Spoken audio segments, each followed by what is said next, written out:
What is going on, everybody? David here, back with another live stream. And I had to run and grab my mail real quick. I forgot that I wanted to talk a little bit. I was hoping that I was getting this card today, and I did get it. So we're going to talk a little bit about it, and I'll show you the card. I don't know why we do this because we have it blocked off, right? But the Chase Ink card is the one the Chase Ink Cash card is the one that I got. This is a business card. And the main reason that I got the card is, well, there are a few different reasons, and I'll actually go over them. But let's wait for a few people to come in, and then we'll get going. But yeah, so today we're doing some Q&A. So we will answer some questions, and we will talk a little bit about travel credit cards. If you guys have any travel credit cards in mind, just let me know.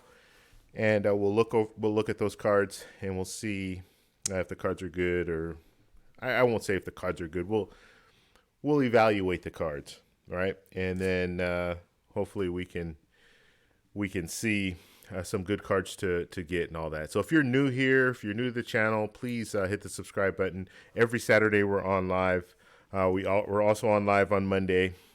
So it's just a good time for you guys to learn about travel credit cards or to share your information. That's the main thing that I like about doing live streams, is the fact that I don't have every card. And I'll tell you up front, I have a lot of Chase cards. I don't have any American Express cards. I've had Citi cards in the past, or at least one Citi card in the past. So I can give you information on those cards, but when it comes to American Express, I don't have any firsthand knowledge of that card. I do have information. I've done research on American Express, and I plan to get some American Express cards in the future. But for right now, my ecosystem is mainly Chase. And so I know a lot about Chase. I know a lot about transferring points, different partners, and how I use Chase for most of my travel. So that's kind of my niche, I guess you can say. But the beauty of doing a live stream is we have a variety of different people on here, and some of these people have different types of credit cards, and they might have American Express. They might have a lot of knowledge in that. So if you ask a question, I might not know the answer, but they'll know the answer, and they can help you out in that sense. And then I can just relay that information to you, or you can see it in the stream. So, all right, let's give shout outs. So if you're in the room, looks like we have about 14 people in here right now. Just let me know you're here just by saying hello. And if you are new here, please let me know where you're coming from. I always like to know where people are coming from. I've had people coming from as far as China to come on the live stream and just talk. So just let me know where you're coming from. I think that's I like doing that. I don't know why, but you don't have to tell me the city you're coming from, but just let me know what state you're coming from or what country. Okay, David, what's going on? David, always the first one in the room, buddy. I really appreciate that. I was just talking about you in a group that I'm involved in, and it's funny because we were just talking about kind of people who really support, and you guys all support. Everyone I see in the room right now supports me, but it's just funny because this David is always the first one in the room, the first one to post something, and I really appreciate that. He's helping out with the Facebook group as well as Lionel and Jeremy. So it's really cool just to really have that support base. So I really appreciate that. And David, thank you for the super chats. I appreciate that as well, buddy. All right. Jessica, how you doing? Nate and Jess, how you doing? Paisa Gringo, what's going on, Jason? It's a buddy from the WhatsApp group. How's everything going, man? Michael, how you doing? Thirsty Lion. What are you thirsty for, Lion? How you doing? D. Anderson, how you doing? And I think I said, Michael, yeah, how you doing? And I'll answer some questions too, but I just wanted to kind of give everyone a shout out. So if you guys are in here, just let me know you're here just by saying hello, and then we'll go back and we'll look at some of the questions. Let's see. So I've gone down. All right. So, and I'll go, Julio, what's going on, buddy? And I will talk a little bit more. Like I said, when I first came on, so you guys probably didn't see this, but I got the Chase Ink Cash card. And the funny thing about this card, and I probably got it yesterday. I didn't check my mail yesterday, but I checked it right now before the show. The funny thing about this card, it wasn't on my radar at all. I don't know why. I just didn't even think about it. I didn't realize that it had a 50,000 sign-up bonus. And so I'm all for it, right? I have the Chase Inc. Business Plus card, which is the older version. They now have the Chase Inc. Business Preferred. It's a similar card, but the Chase Inc. Business Plus has some more benefits to it. You get 5 times points at Staples or at office supply stores, whereas the Preferred, you get 3 points for every dollar spent at office supply.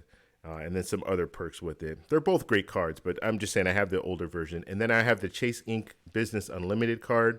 That gets you 1.5 points back on all spend.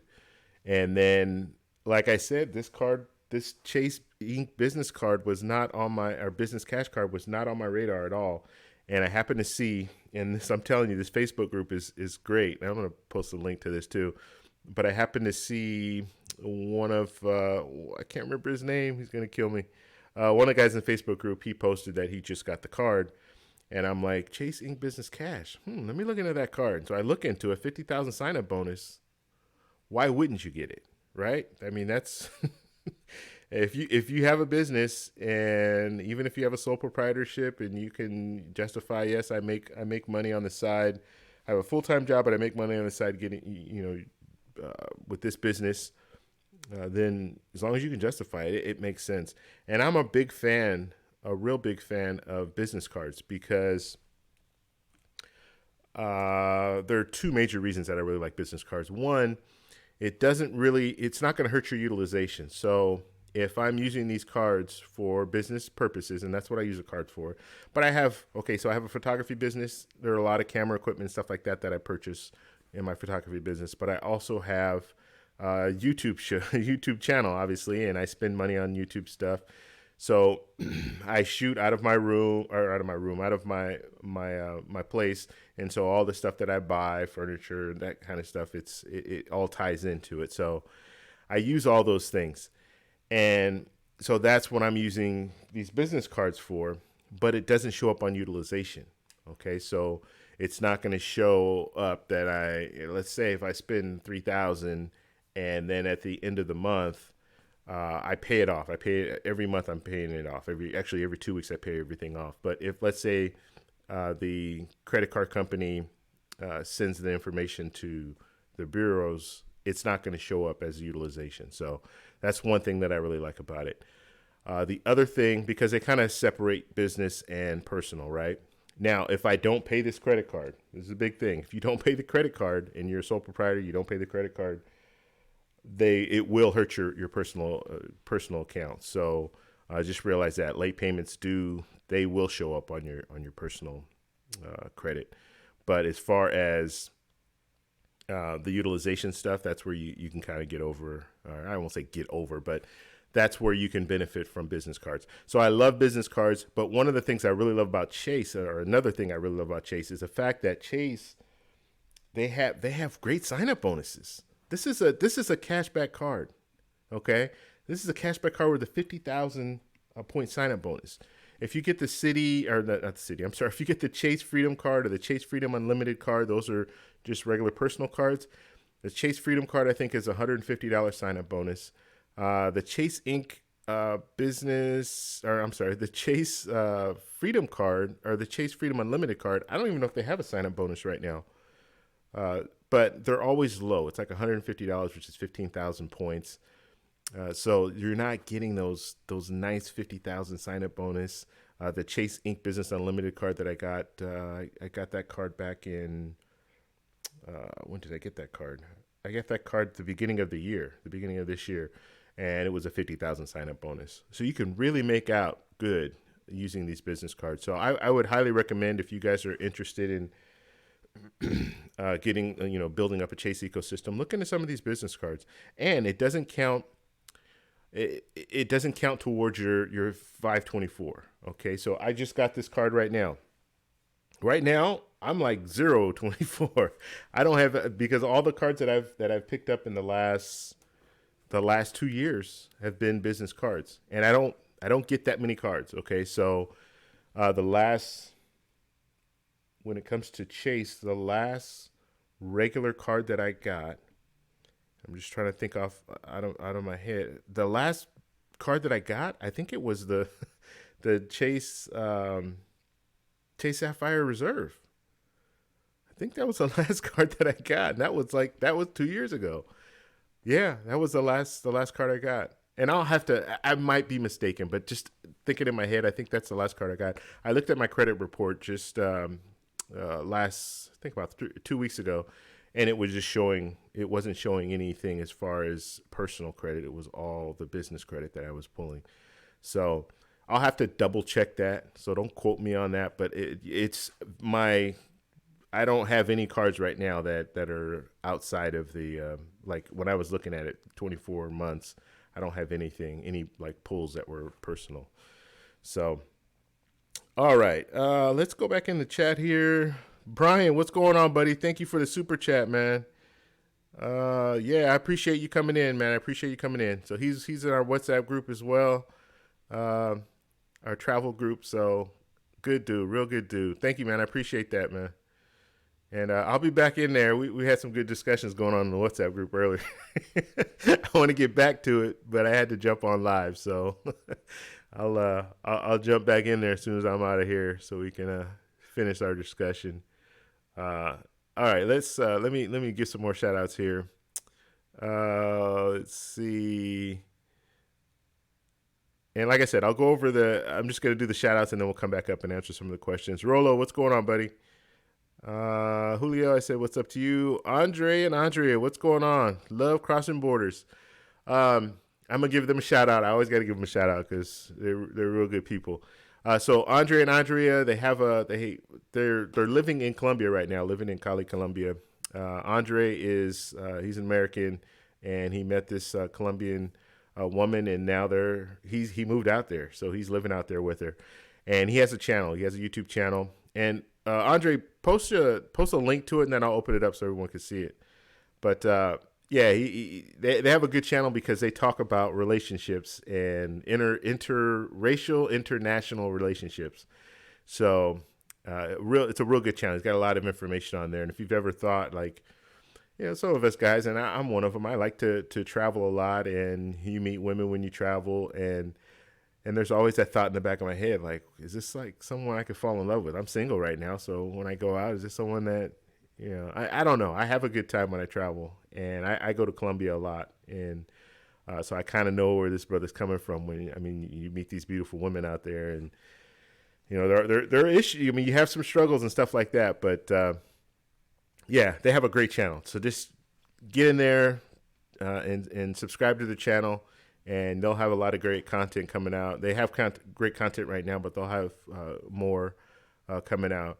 And at some point, we're gonna get on and just start doing some live streams of just some of the people that I know from, our WhatsApp group and stuff like that. I want to start talking about some different topics, not on Saturday, but on my Monday show. We're gonna start, branching out and talking about some different things. It's funny, and I know I'm going off on a tangent, but it's funny because this whole WhatsApp group that we're all a part of, there's some really good stories, really good stories that are in there.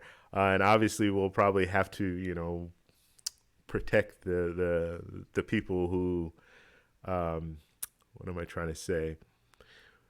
There'll have to be some type of privacy stuff, but we can share. So, there's a variety of different stories just about travel and women and experiences and all that stuff. So I think I'm going to start gearing my Monday show to that, and then have more of like a live conversation, live stream where we have people on the panel. And I'm still working on the whole panel thing, pulling in a Skype so we can have like a Skype, not a call, but a Skype video, and then have me, and we go back and forth.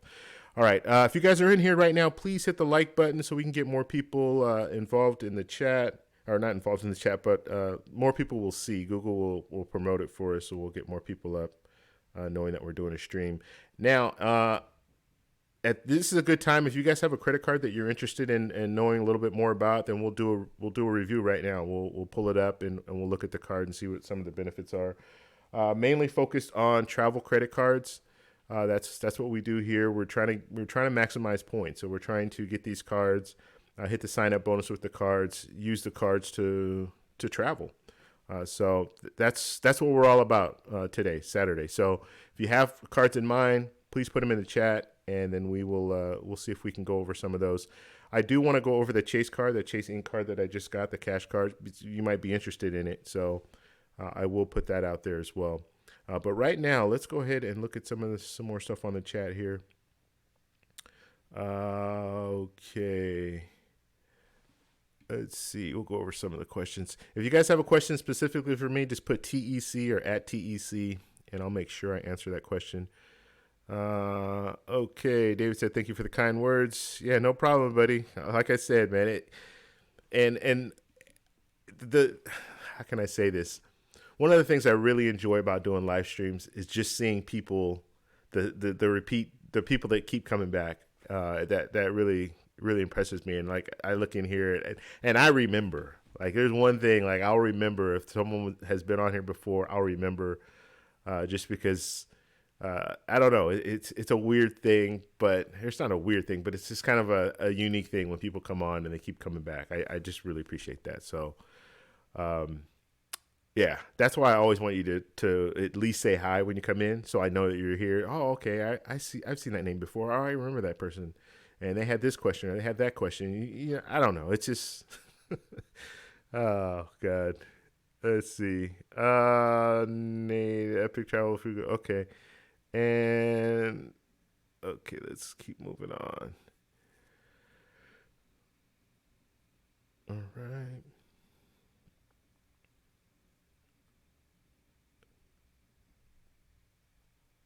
Okay, let's just keep moving down. Julio, I wish I wasn't blacklisted from Chase or by Chase. That way I can get the ink card. So how'd you get blacklisted, Julio? Just out of curiosity, maybe you can help the group too if you can share that experience. Visa business card. I can only get Amex at the moment. Okay, and Amex isn't bad. So Julio saying he got blacklisted, so he's not able to get any Chase cards right now. But Amex. Hey, the ecosystems, to me, the ecosystems are very similar. They're just the thing that I like about Chase. One thing I like about Chase is the Visa cards, and I can use them anywhere. The other thing is I'm comfortable with the ecosystem now, knowing the transfer partners and knowing that I can still stay at my Hyatt properties that I really enjoy staying at Hyatt. So I know I can still stay there. But they're both good ecosystems. Okay, let's. I want to open up. Let's see. Get this mouse running. Let's move down. We're almost down. So when we get down to the bottom, then we'll go ahead and open up the Chase Ink cash card, and then we'll talk a little bit about it. So like I said, if you guys have a card that you have in mind, just put it out there, and we'll talk about it. Let's see. TEC, I agree. The cash and unlimited have great sign-up bonuses with no annual fee. Yeah, it's crazy. Like, these are lower end cards when it comes to like the Chase ecosystem. They're lower end cards, the cashback cards and cash card, and like the unlimited cards. But they give you good sign up bonuses. I mean, there's no reason, if you can justify a business, there's no reason not to get those cards, or at least start.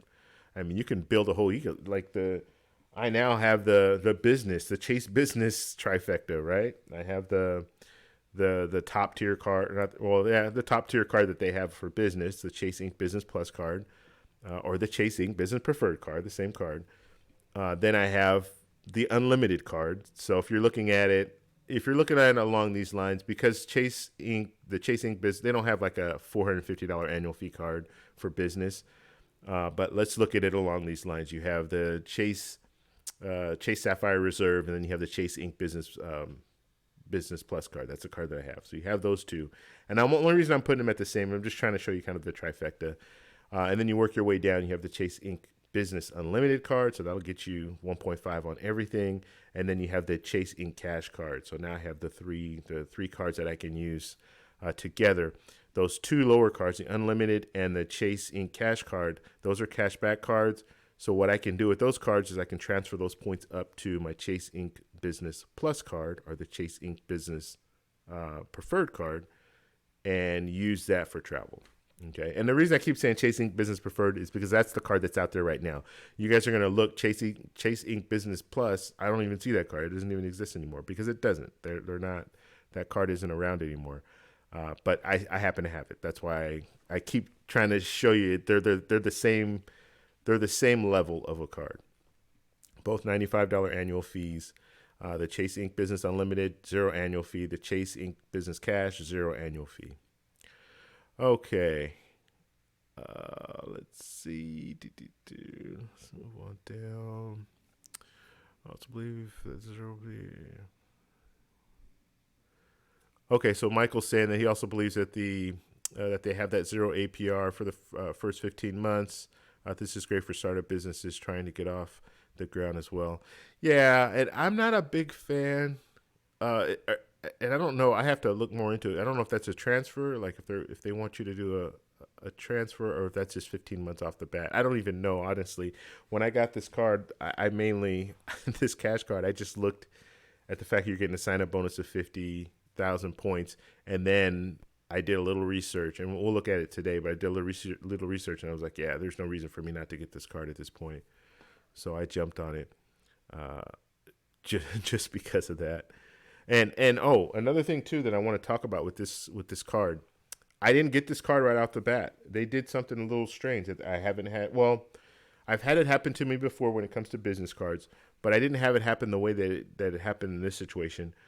So I signed up online, filled the application out, submitted it, and they didn't send me anything that said it was pending, but I didn't automatically get accepted. Like, they didn't accept me automatically. It didn't automatically say, congratulations, we'll be sending the card out to you.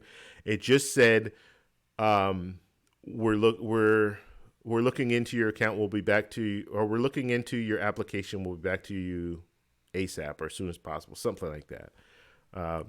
So that's what they said. And usually, and I've had it happen to me before, when it comes to business cards, sometimes they're a little tricky because I have a photography business. And so when I fill out the application, usually for whatever reason with Chase, and I've had this is my 4th business card. Okay. So, and I have the United Explorer card. That's the other business card that I have. So they never have a little category for photography. I don't know why.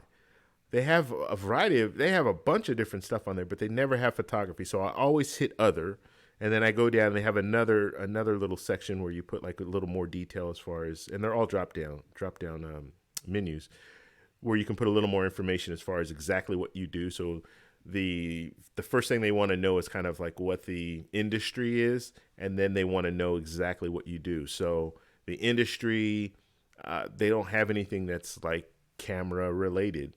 And so I usually put other. And then the next one is specific. They don't have anything that's camera related, photography, video production, they don't have any of that stuff on there. And so I always hit other for both of those. And I think that really is probably a kind of a red flag to them because they want to know more information. So, but they'll realize it if you look at it, like if it's a person looking at it, they're going to see, okay, he has a photography business, and then they'll understand that there's no category for photography.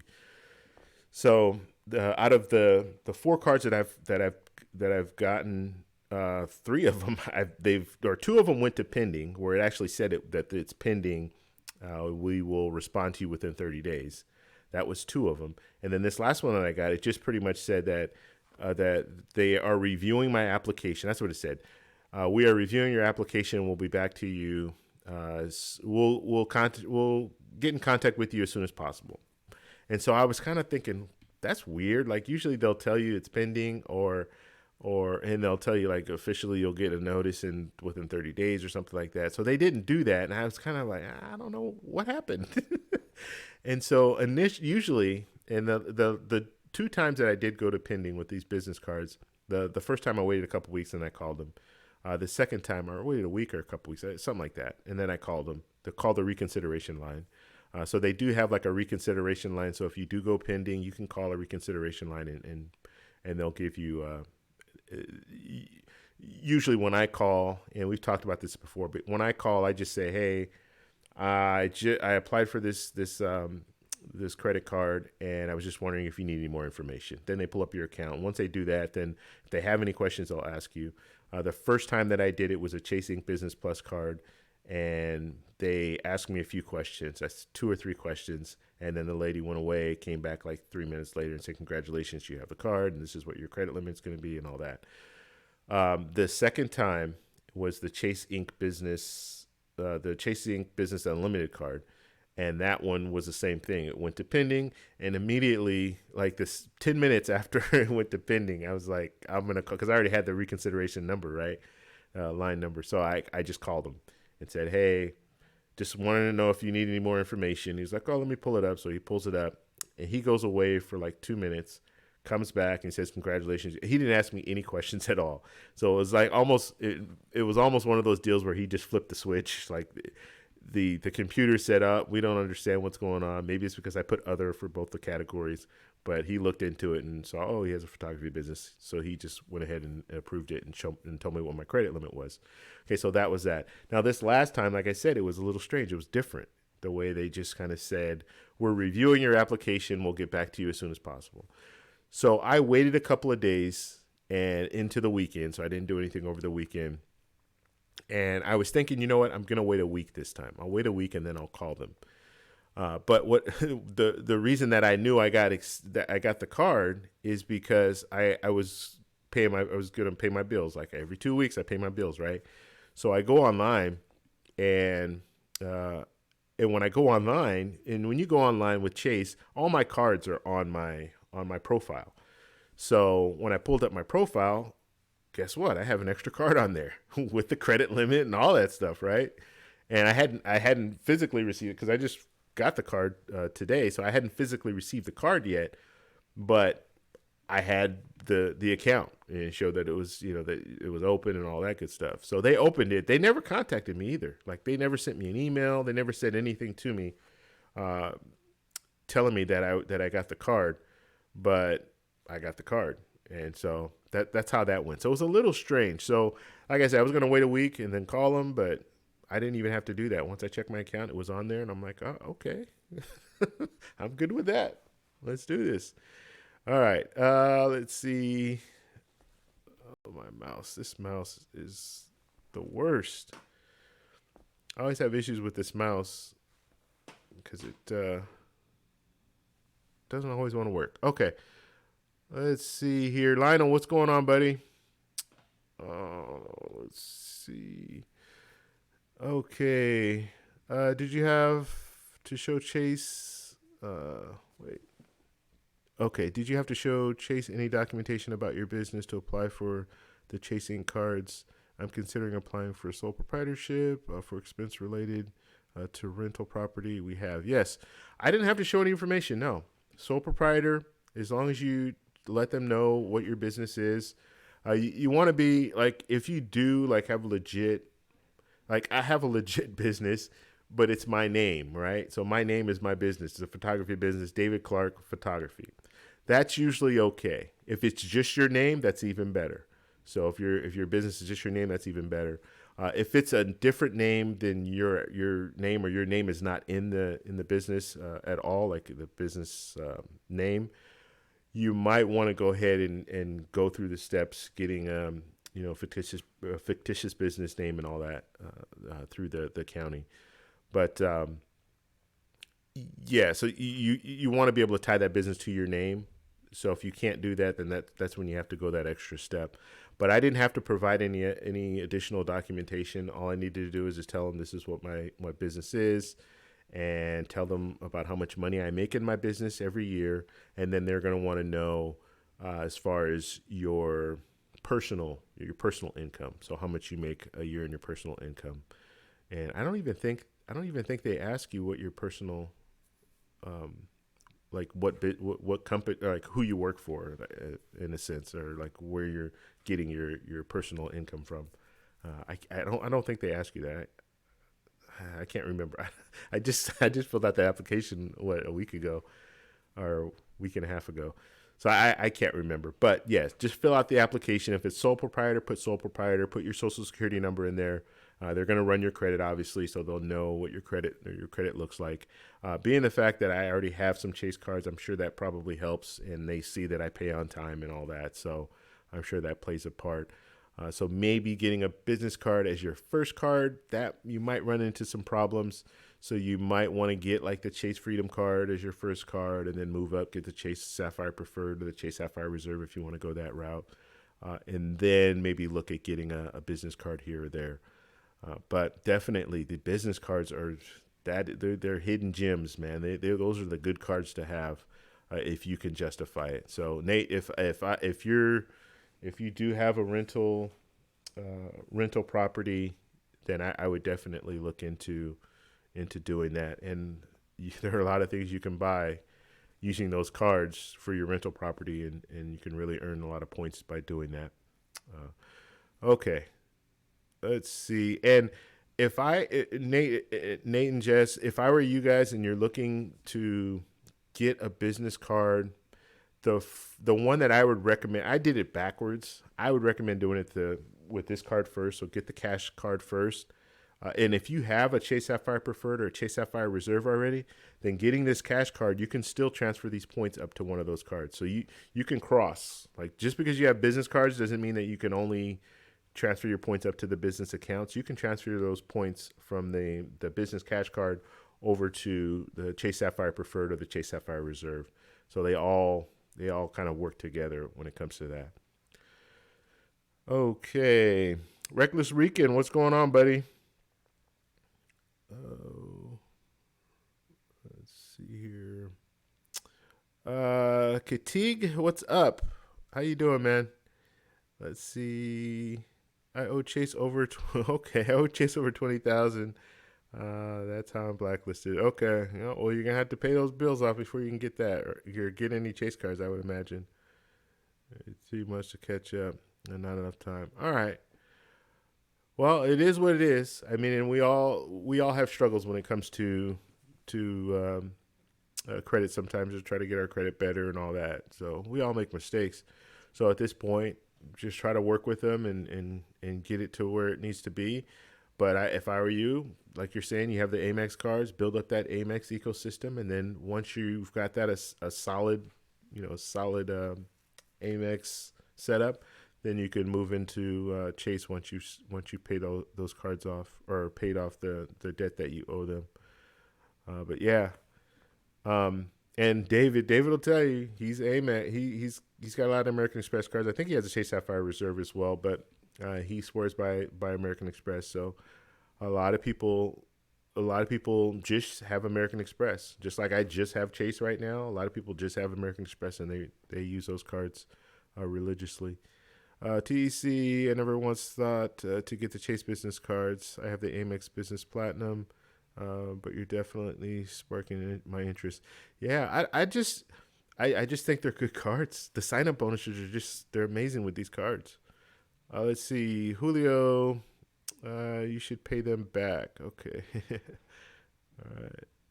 Don't forget to smash the like button. Yeah, thank you, Sugar Skull, and welcome to the live stream.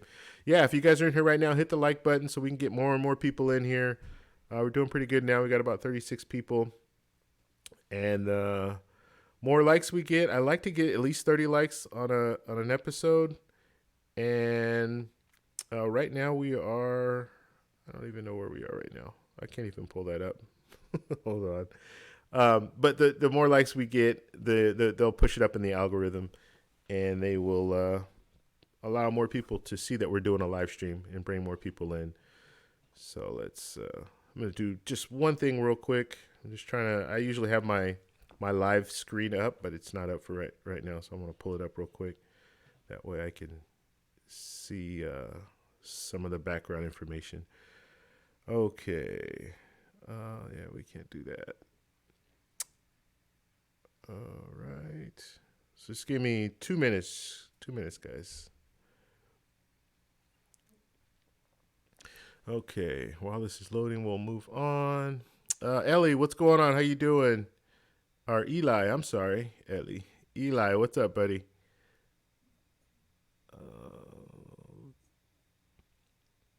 How's it going, TEC? Eduardo, what's going on?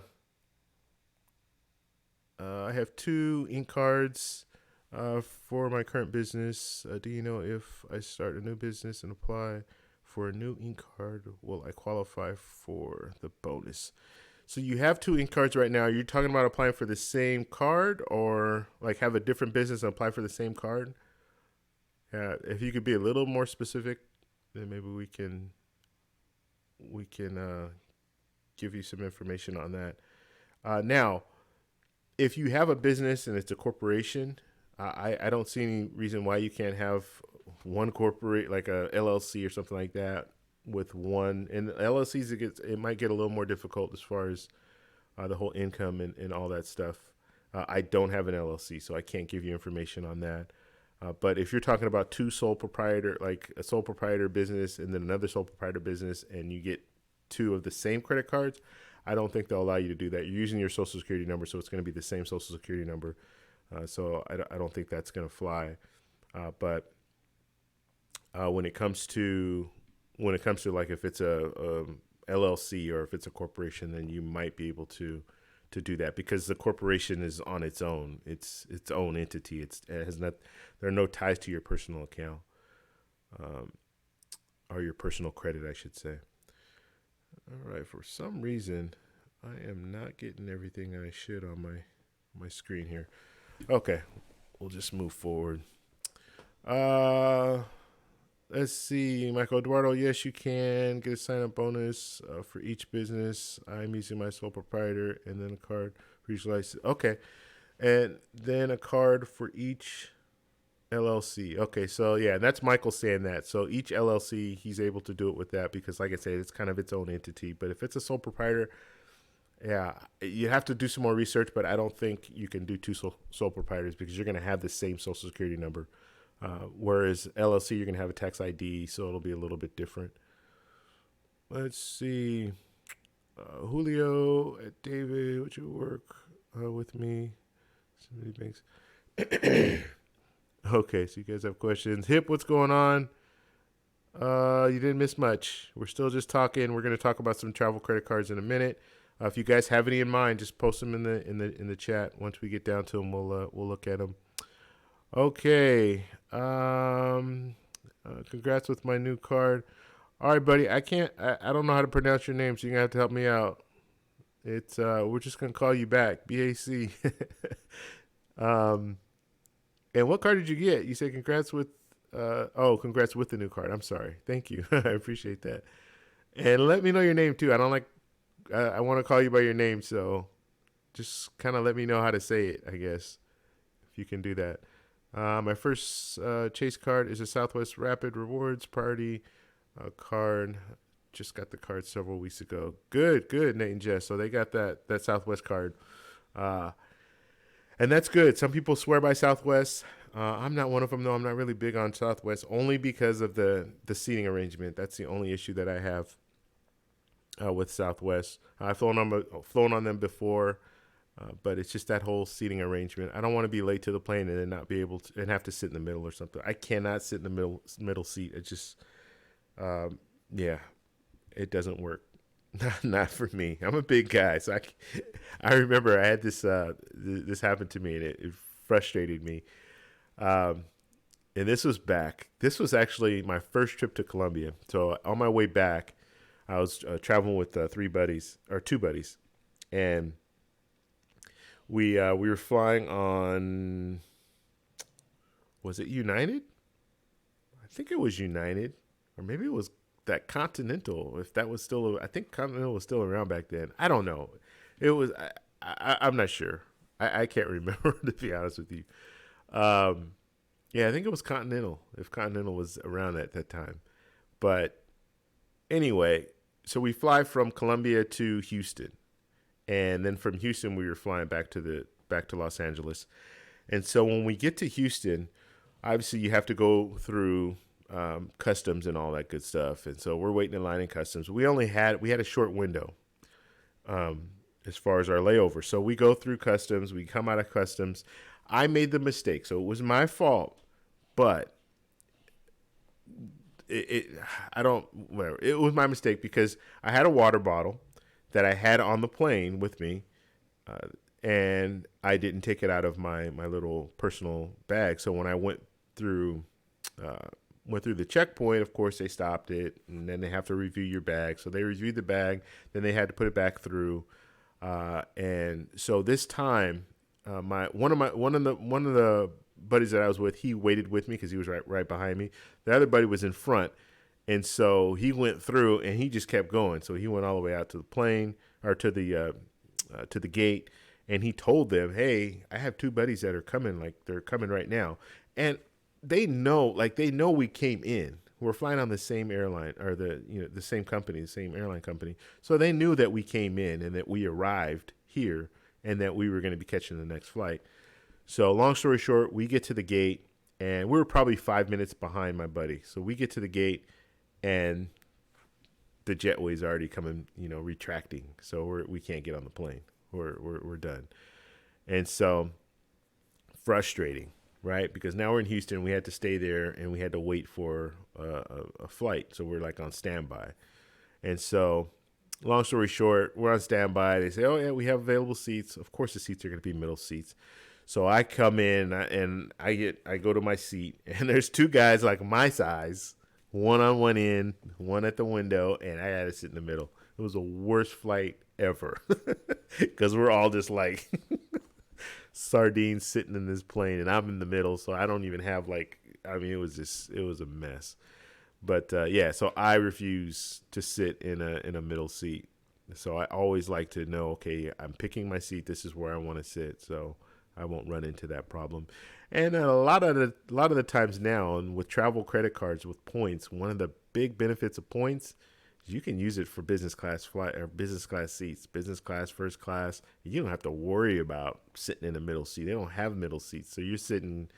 Usually if it's the domestic first class and or business class, there's just two seats, right? So you're gonna sit in the aisle or you're gonna sit at the window. So that's one way to kind of just, beat that whole thing. But one thing that you do need to understand too when you do travel, if I'm flying, let's say I have points and I want to fly economy and I'm flying on and I book my seat through United, but I'm flying on Avianca and I'm going to Colombia or I'm going wherever, but I fly on a different airline, but I'm booking it through United, but because they're a partner, they're going to put you on a different plane.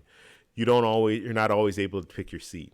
Some if it's like a different airline, some of them require you to they're not going to assign you a seat until you get to the airport and you check in.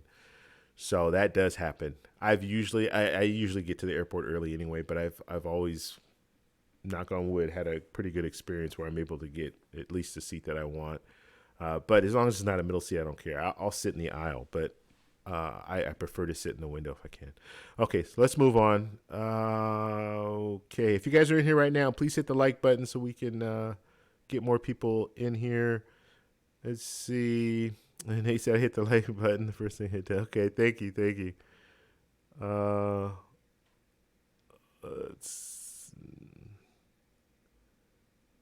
Okay, I'm just going to move forward just a little bit so we can get all this.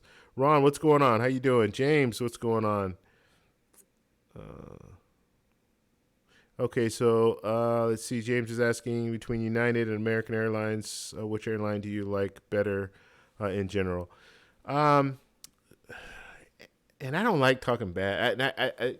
I'm trying to catch myself because I've talked bad about American Airlines when I first. Oh God, yeah, I've had some bad experiences with American Airlines. Okay, I do understand that airlines will have their ups and downs, but right now I prefer United, and I fly with United anytime I can.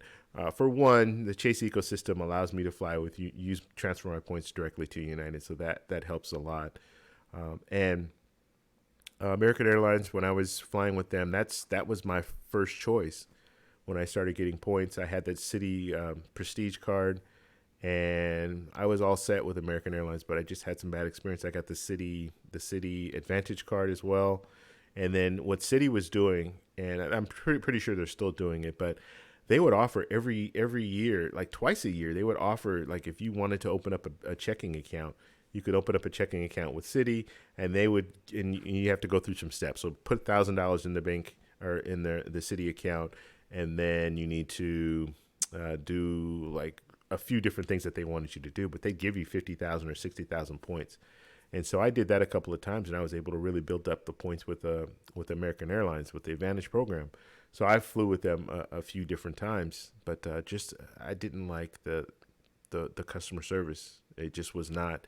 It wasn't good, and I don't mind the fact. I mean, well, I mind the fact that they lost my luggage, but that happens, and I understand that happens. I don't care what airline it is. I just didn't like the way they handled it. I didn't like the customer service end of it, and so that's what kind of really turned me off. And so right now, yeah, United is the way that I would go.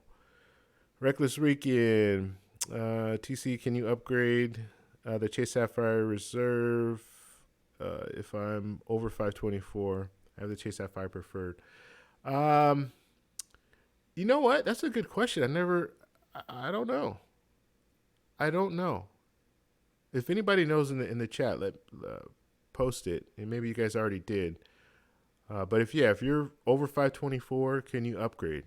I don't see why not, because it's the same account. If they're allowing you to get the card, they're not going to do another hard pull. I don't believe. So that might be one of those things, Rican, that if you go to an actual bank, actual Chase bank, and then just inquire, I'm sure they can sit you down, and at the very least they can tell you, hey, yeah, you know what, you do qualify for an upgrade. So you can do that. Actually, you have to go in the bank anyway. What am I saying? You're getting an upgrade. You either have to go in the bank or you have to call them. So you're going to be talking to an actual person. So, yeah, I would think that you should be able to do it as long as you qualify. You need to make sure you have like credit cards, or you know that you can get a credit limit of at least $10,000 though when it comes to Chase Sapphire Reserve, because they'll turn you away if you can't. Okay, TC, I was reading the other day that somebody went into a Chase branch and got 2 Ink Preferred for the same sole proprietorship. Okay, sign up bonus. This might be a workaround. Yeah, well, that's good if they were able to do that. Yeah, I don't know if yeah, that's if they were able to get that, that's great. I would just think that because they're using your social security number, unless maybe they have tax IDs, I don't know. Sole proprietor with a tax ID, I think you can still do that. So maybe they were able to do that. But if it's the same social security number tied to the account, I don't know how that would work. Okay.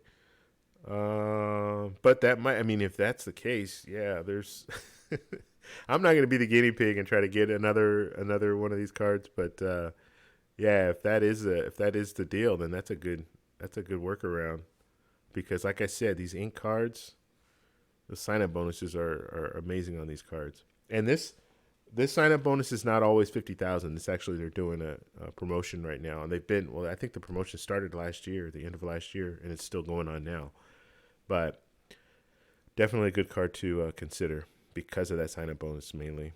We're considering going after the Southwest Business card to get the Companion Pass. That's Nate saying this. They have the one Southwest card. They're going to get the business card to get the Companion Pass, and that's good, and that makes a lot of sense. So Nate and Jess, obviously, they travel together. They have a YouTube channel as well, and they get that Companion Pass, and then you're set. So you're going to pay for one seat, and then you have your friend or your companion flies free. I think they still pay taxes and fees or something, but very inexpensive.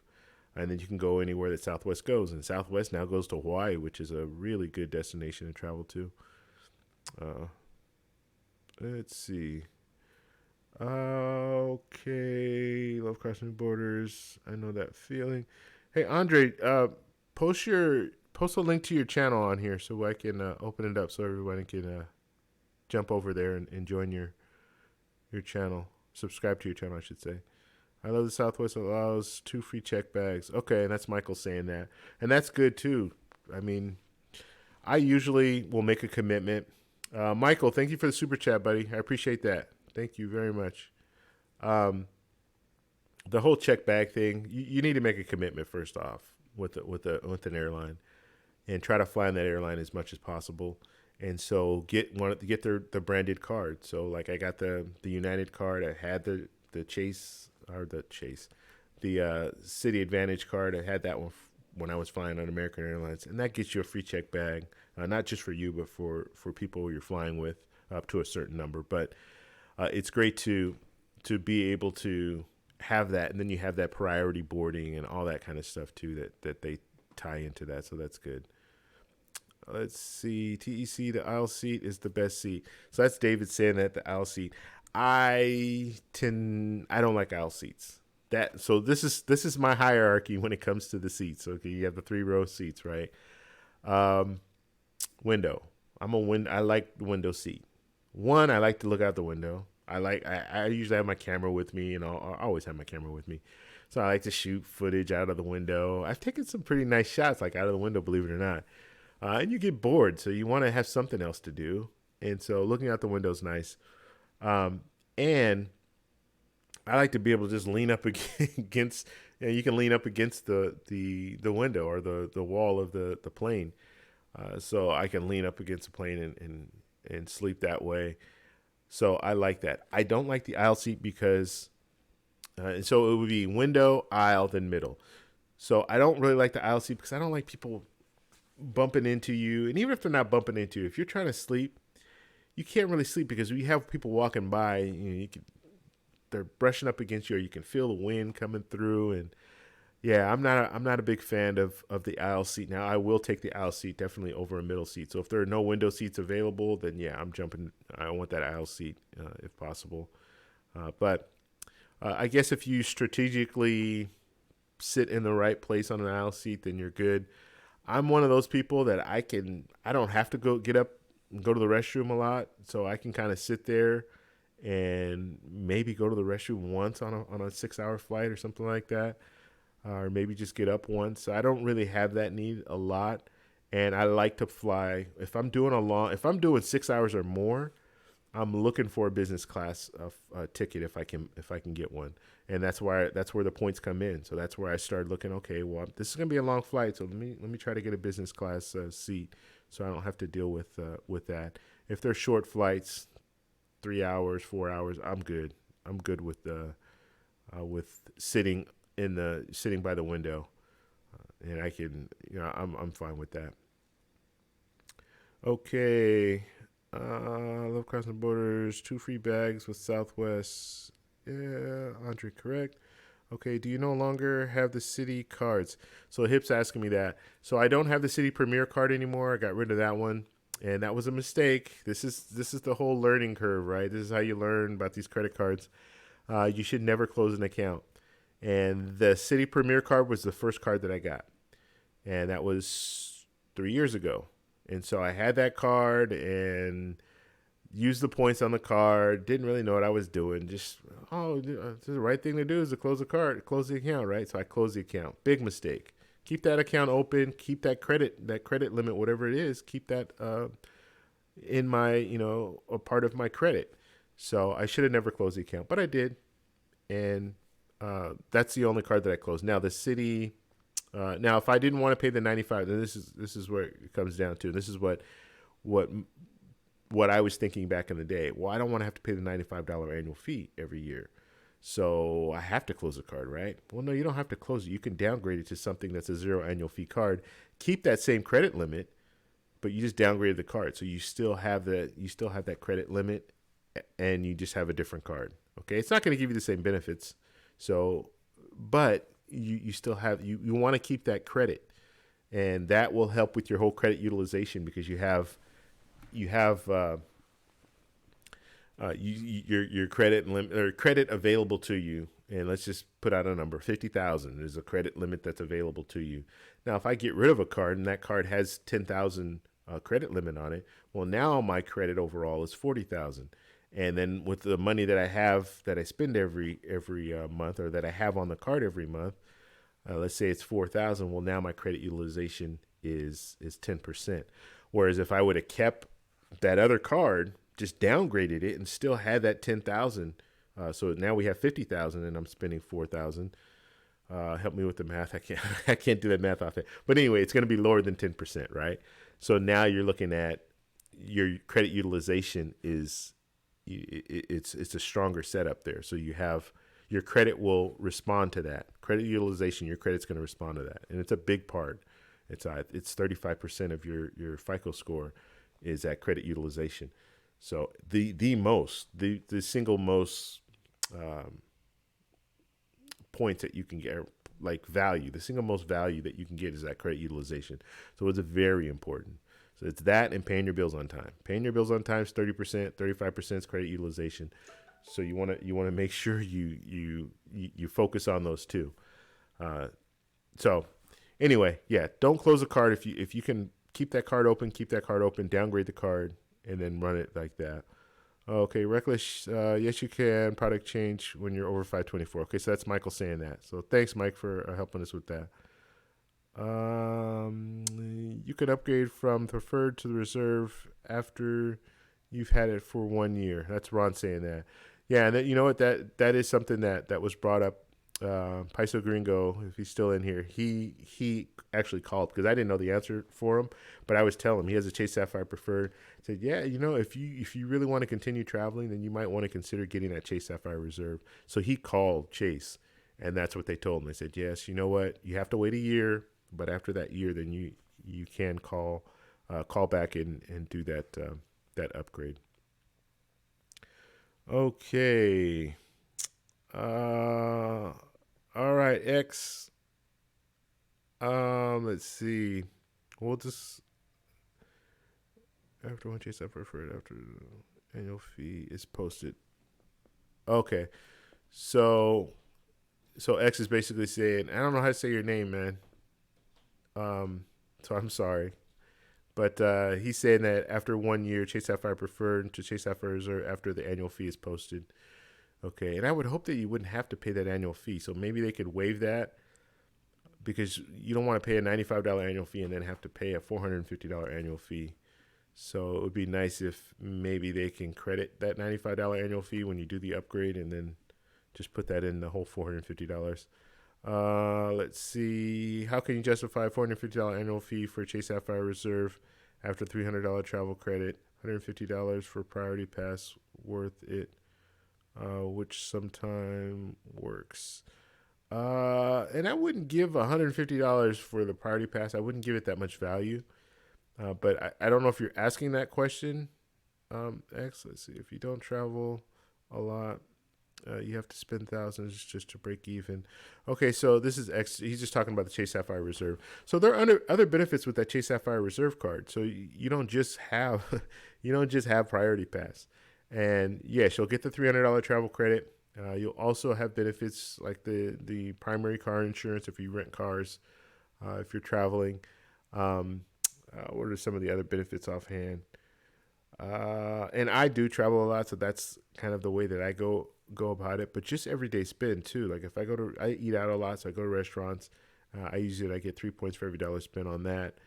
But yes, these are one of those. The Chase Sapphire Reserve is one of those cards that I use all the time, and I don't have a problem using it because I know I'm getting some pretty good value with most of the things that I purchase using that card.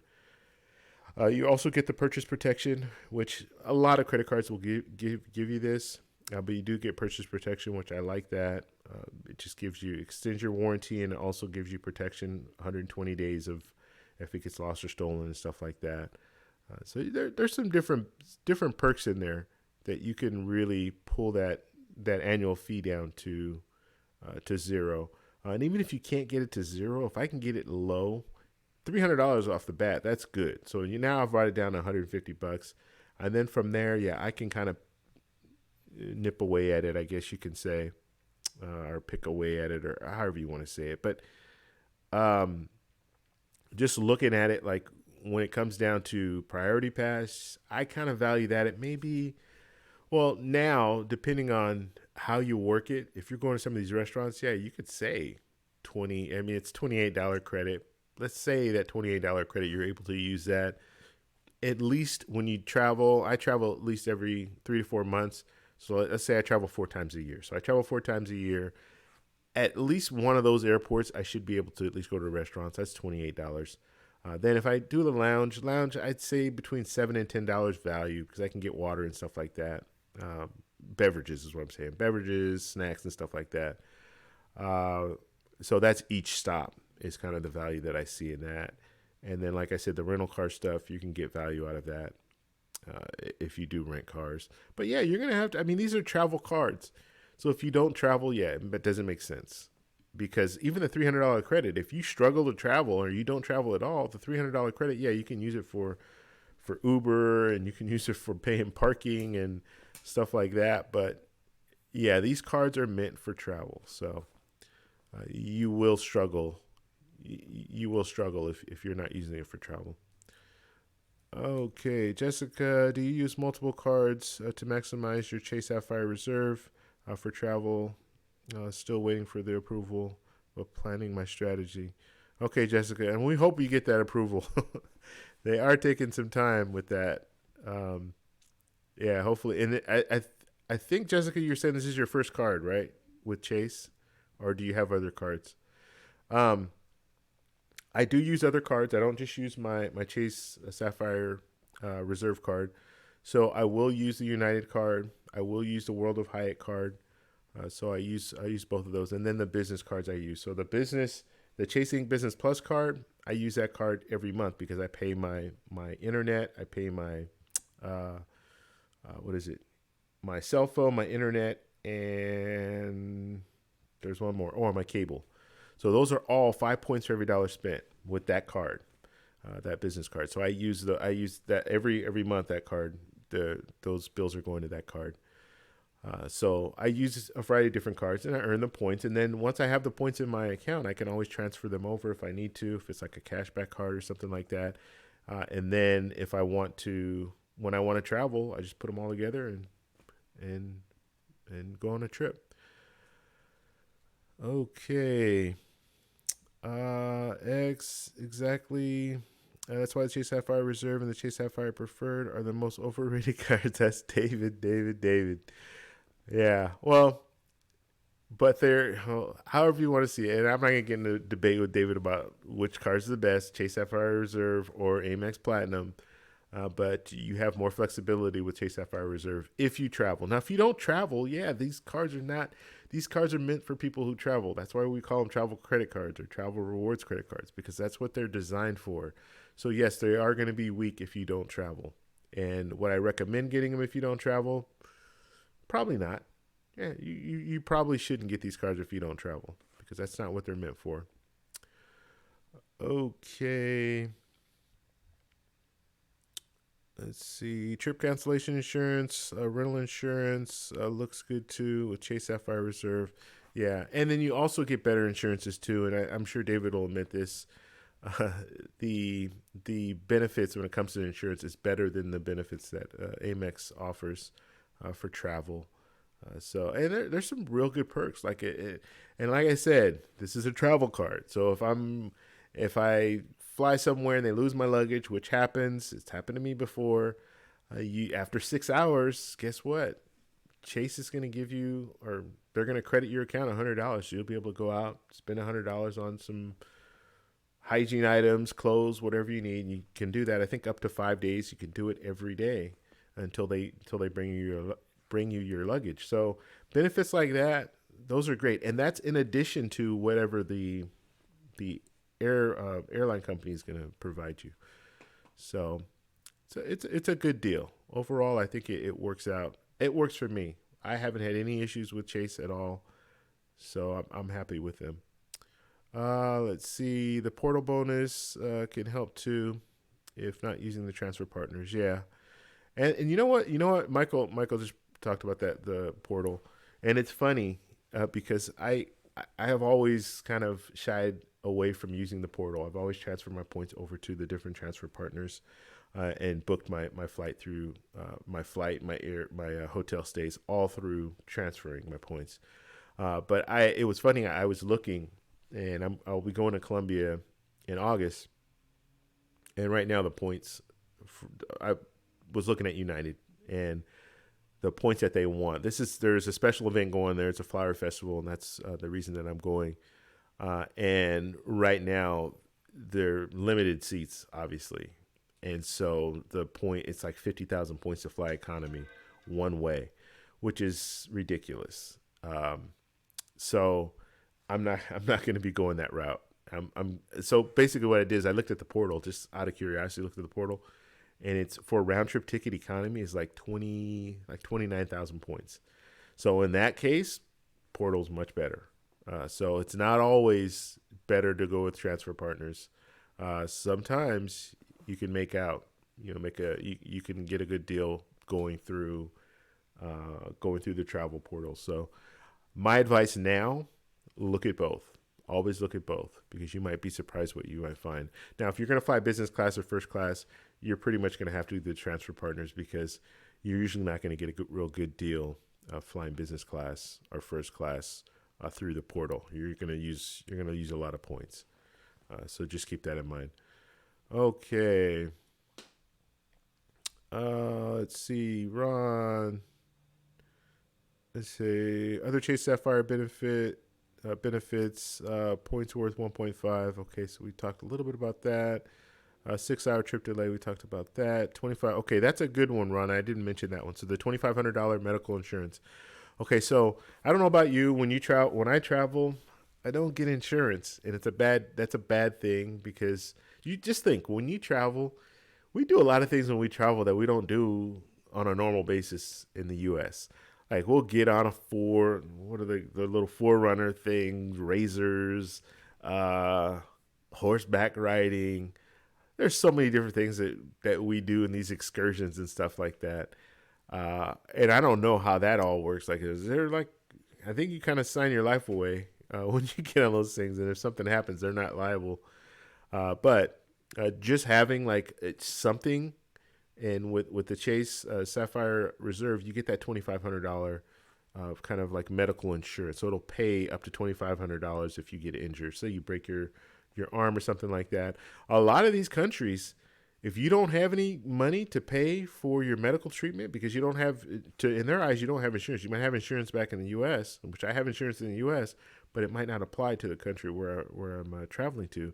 So you could be in a situation where they won't give you any medical treatment because you have no money to pay. And they know that once you leave, they're done. They're out of they've lost they're not going to get their money ever. So a lot of them won't pay unless you have money to pay up front. So you need to think about that when you travel. So you can get travel insurance. That's a thing. You can get that. But you can also just bare minimum use one of these travel credit cards that gives you that insurance. So at least you have $2,500. So if you do break a leg or break an arm or something like that, you have a little bit, right? You have something to work with. So yeah, something. And Ron, I'm glad you brought that up because that is a really good one there. Really good benefit that can get you out of a bind. And they also have like evacuation, like money for that too, or they'll credit your account for evacuation. Let's say you go to a country and there's civil unrest or something going on, and you're in the middle of it, and now you're trying to get out of the country. So they'll help you with that as well. Okay, let's see. So if you want to transfer partner, you can get the Chase Inc. Preferred and only pay $95 annual fee. Yes, you can. That card will give you, you can transfer up to that card. Yes, Chase Sapphire Preferred. Okay. You mentioned in your review of the cards that you keep the points separately when evaluating the card. Why is that? So this is Jason. How you doing, Jason? And I think you're talking about the videos that I do when I do the reviews. Basically, I want to look for cards that are good long term. I don't want a card has a good sign up bonus and then nothing else. Okay, and I've gotten cards like that in the past. The Citi AAdvantage card is one of those cards. 50,000 sign up bonus at the time when I got the card, great, but nothing else after that. If I want to continue flying on American Airlines, it's good because I get the free check bag, and then I get the priority boarding. But other than that, the earn possibility on that card is horrible. 2 points for every dollar spent. Booking on the airline, like on American Airlines, which is ridiculous because why not use a Chase Sapphire Reserve? You're going to get 3 points for every dollar spent, or use another card where you get really good value. So the earn possibility on that card is really bad. So that's why I don't like to tie them all in, because how some people will justify getting a card, and they'll say, "Oh, it's a 50,000 sign up bonus." So right off the bat, bare minimum, I'm getting $500 out of that card, so I can keep the card for 5 years, and I'll still be on top, right? I don't look at it that way. I want to get a card that has a good sign up bonus, but also a good earn possibility, a card that I can keep for a long period of time. So that's kind of how I look at it. That's why I like to separate them, if that makes sense, because every year I want to earn that. If it's a $95 annual fee, every year I want to earn that $95 annual fee without that 50,000 sign up bonus. I want to earn it just on its own, because I don't want to have to keep chipping away at that 50,000. I want to be able to earn it separately. So I don't know if that makes sense. It makes sense. It makes sense in my head, but that's the way that I like to do it. So sign up bonus is great. It's a great perk, great benefit, but I want to get a card that every year pays for itself. And that way you can get more and more cards, right? So if I get a card that pays for itself every year, then I can get another card that'll pay for itself every year, and get another card that pay for itself every year. And so now I have all these cards, and I'm not the annual fee is the effective annual fee is zero. I'm not paying anything that I wouldn't normally pay, because that's the way that you want to work it. You don't want to rely just on that sign-up bonus, because what a lot of people do is, and people will churn cards too, but they'll get a card that hit the sign-up bonus, and they're like, well, damn, I'm not getting any value out of this card anymore. I don't even use the card. You don't want to get in that situation where the AAdvantage card, I don't use that card. And so, and I've been talking about this. I already paid the annual fee. I messed up and paid the annual fee again. This was earlier this year. So now I'm just going to keep the card until the annual fee, until next year, and then I downgrade the card to like the Aviator card or whatever zero annual fee card that they have out there. And then I'll just hold the account, and I'm not going to use, because I don't use the card now. There's no value in using that card. And I don't fly in American Airlines, although I still have points in American Airlines, and I will use those points at some point. And that was kind of my thought behind keeping the card, because if I use the points, I at least want to have the priority boarding, and then the check bags. I don't want to have to worry about that. So that's one of the reasons why I was keeping the card open. But at some point, I'll use those points this year sometime, hopefully. I've been trying to use those points, and there's like 18,000 points that I have in there. So it's a domestic trip somewhere. I still need to top it off and get up to like 25,000 points. That'll get me a ticket pretty much anywhere in the U.S. Okay. So I hope that answers your question.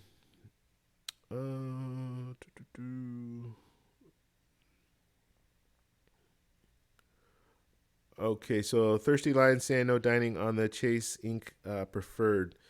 Yeah, but that's where you complement the cards, right? So yeah, you'll have that Chase card and the Chase Inc. card, but then you have another card, Chase Sapphire Preferred, Chase Sapphire Reserve, and you kind of use them together. Or even if you have like a Chase Inc. Business Unlimited card, although it's still a bad value at 1.5 points for every dollar spent, you still get at least more than 1 point for every dollar spent.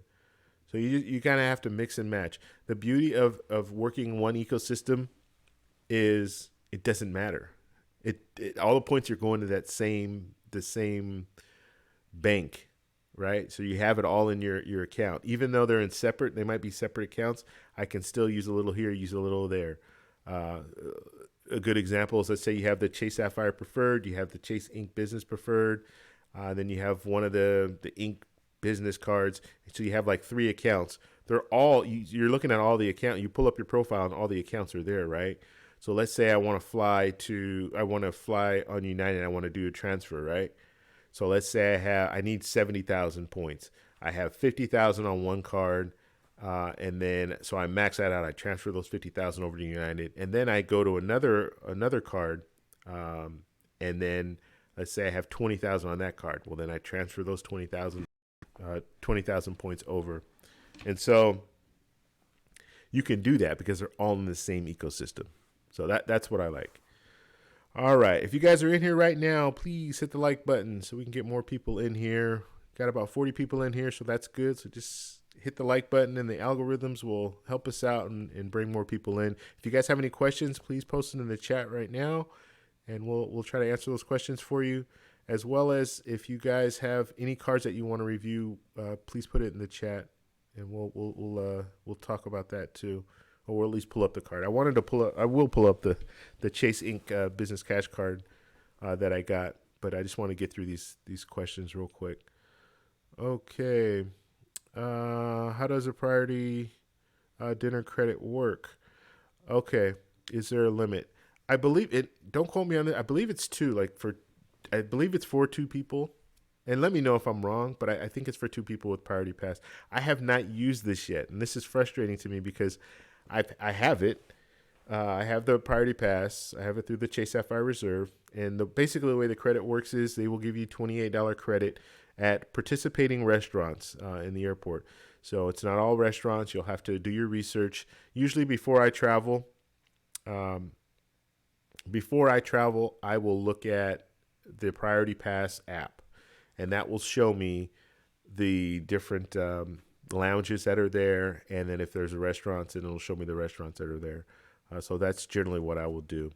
And so if there's a restaurant that's a part of the program, like at LAX, Los Angeles, PF Chang's is a part of the program. PF Chang's, I don't know if you guys have been to PF Chang's. That's a nice restaurant. It's good food. So I've been meaning to go there. Haven't done it yet. We'll do it sometime. Well, I'm going to Hawaii in 3 weeks, so hopefully I will be able to do it. I'm going early this time. I go a little late. This time I'm going early, so hopefully I'll be able to do that. Actually, now I'm thinking about it, I have to figure out. I'll have to go through the airport. I can't remember, but it's in the international terminal, so I might not be able to go there. I'll have to see. I don't know if it connects, if there's any connections where I can walk over to the restaurant. But that's how it works. So you go, you sit down, and they give you a $28 credit. It's pretty simple when it comes down to it. Okay. Okay, so X is saying, I think it's easier to justify the Amex Gold and effective annual fee. Okay, and that's fair, and I will agree with you. The Amex Gold they have a lot of different little credits that they have tied in, but some of those credits might not be good for everyone, and they might not use them. And you know how they kind of break it down, where okay, we'll give you this dining credit, but it's $10 a month. So realistically, you're going to spend a little bit more than $10 when you go to the restaurants for the most part. So they'll give you the little credits, but sometimes they're a little more difficult to use. But yeah, the Amex Gold is a good card for people who don't travel. That's kind of the opposite. Although I can still consider it a travel card, and I think actually on their website they consider it a travel card. Although travel within the U.S. is probably the strong point of this card, because if you travel outside of the U.S., you're not going to get those same 4 times points at restaurants and stuff like that because it's only U.S. restaurants. But if you travel within the U.S., and yeah, that card is a good card, and you can get some good earn possibilities, especially shopping at grocery stores. There's not a card out right now that gives you better benefits in that card. So that's good. Okay. Let's see. Jen, what's going on? What do you think of the Delta Platinum Amex? You know what? I don't know much about that card. Maybe we'll pull that card up since you asked about it. I don't have any information. So sign up bonus on that card right now, 75,000. Wow, that's pretty good. That's actually really good. Okay, let's move on down. So we're going to look at that Delta card, and then we're going to look at the Chase card. We'll look at the Chase card first. So Jason, have you ever thought about churning cards for points? Why or why not? Enjoy your channel. All right, thanks, Jason. I appreciate the compliment there. And no, I don't churn cards. That's not my style. Some people do it. Some people enjoy doing it. I don't. And there are a few different reasons why. For one, I like to be conservative when I'm using my cards, and I'm looking long term with the cards. And I kind of talked about it earlier with the earn possibility. I want to earn points. I want to earn points with these. I want to get a card that I know that I'm going to use. I don't want to get a card that I'm just going to use. And realistically, they're really cracking down on the whole churning thing. And I think eventually they're going to get to a point where churning is not even going to be a thing anymore.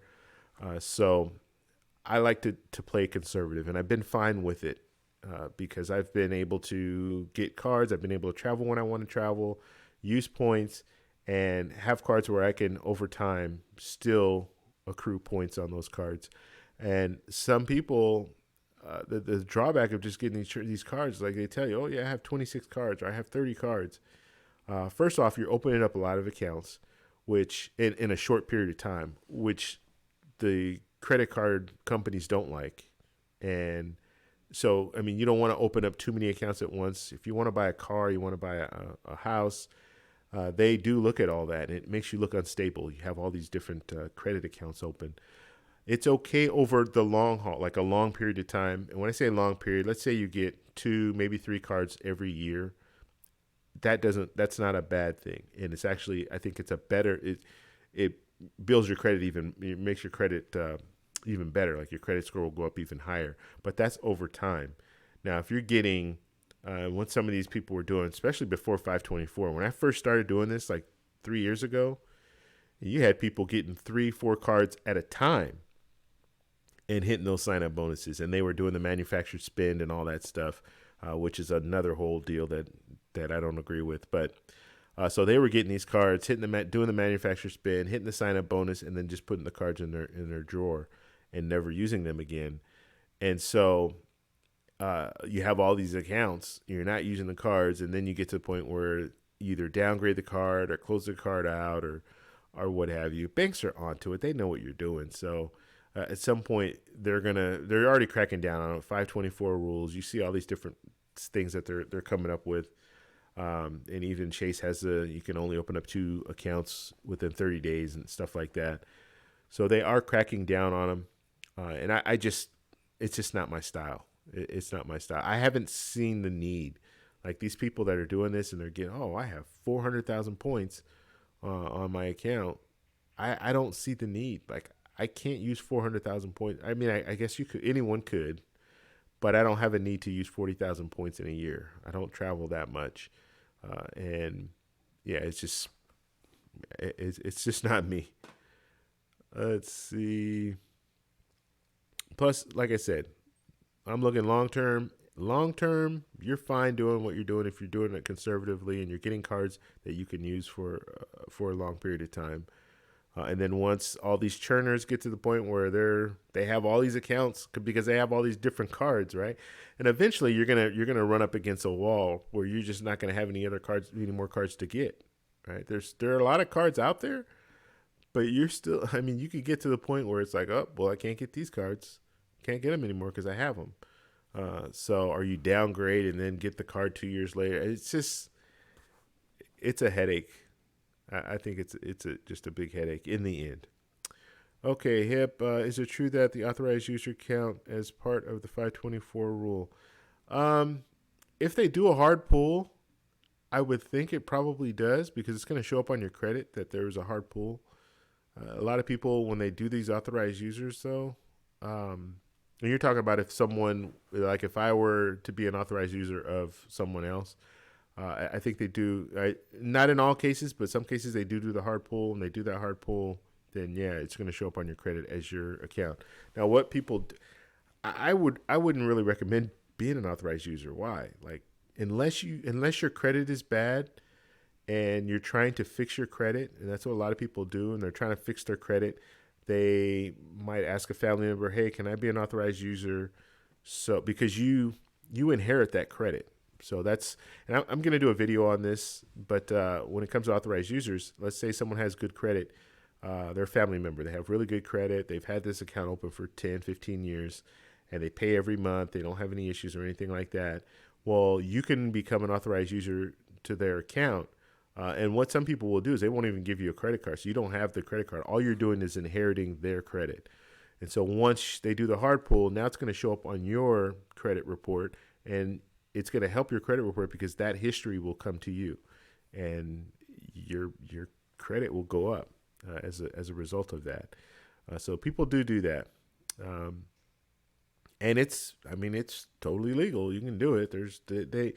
Banks do have an issue with it, and I think they're trying to figure out a way to address it, because yeah, it is kind of falsifying your. No, it's not falsifying, but it's inflating your credit score in a way that's not like the normal way that your credit score should be improved.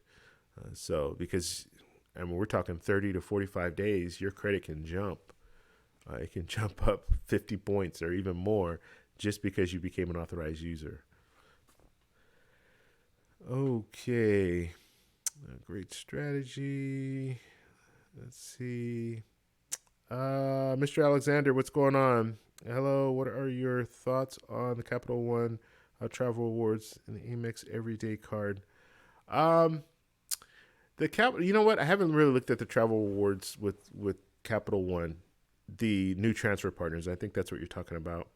Uh, I haven't really looked at them, to be honest with you. I I'm not really big on Capital One. Like I've never have been.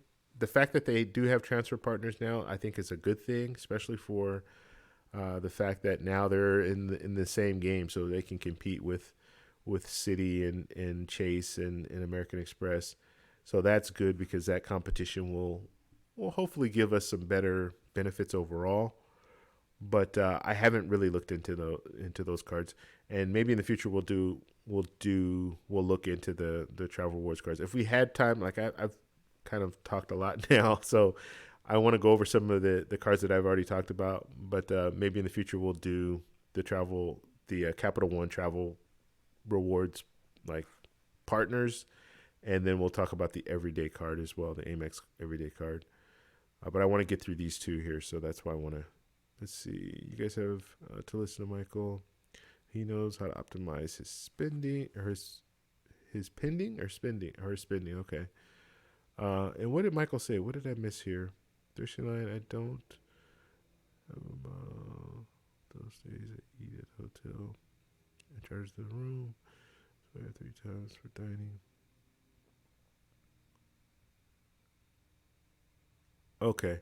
And that's a good point, Michael. I'll just read it. This is kind of so. They're just a conversation. So Thirsty Lion earlier was just talking about the Chase Inc. Preferred card. Not You don't get any real benefit when it comes to dining as far as earning points. So what Michael's saying is that he will. Uh, let's see. I do a decent amount of hotel. Oop, just lost my place. Okay, Thursday night. I do a decent amount of hotel stays, so I eat at the hotel and charge it to the room. This way, I get 3 times for dining, but typically I need a different card for dining if I rely on the Chase. Okay, and there are other ways to look at it. I mean, that's a good method. So basically, he's charging it to the room. And now I don't know if you're using like a hotel branded card, but this is where hotel branded cards really pay off. And I always preach you should make commitments. You should make commitments to, like, I make a commitment to Hyatt and United. Those are the two commitments that I make. So I try to fly on United or the United partners, and I try to stay at a Hyatt or an Airbnb. It's one or the other. Airbnbs are kind of my clutch when it comes to certain countries that I travel to, because I know I can get a real good deal. I can pay, like I can really make out well. When I go to Colombia, Airbnbs that's my go-to. Now, Hyatt is another commitment that I make. So if I'm staying in a hotel, I usually like to stay in a Hyatt property. And so I get the Hyatt card. And so if I get the Hyatt card, and let's say I have the Chase Inc. the Inc. Preferred card, and I'm not really getting good points with the Chase Inc. Preferred when it comes to dining.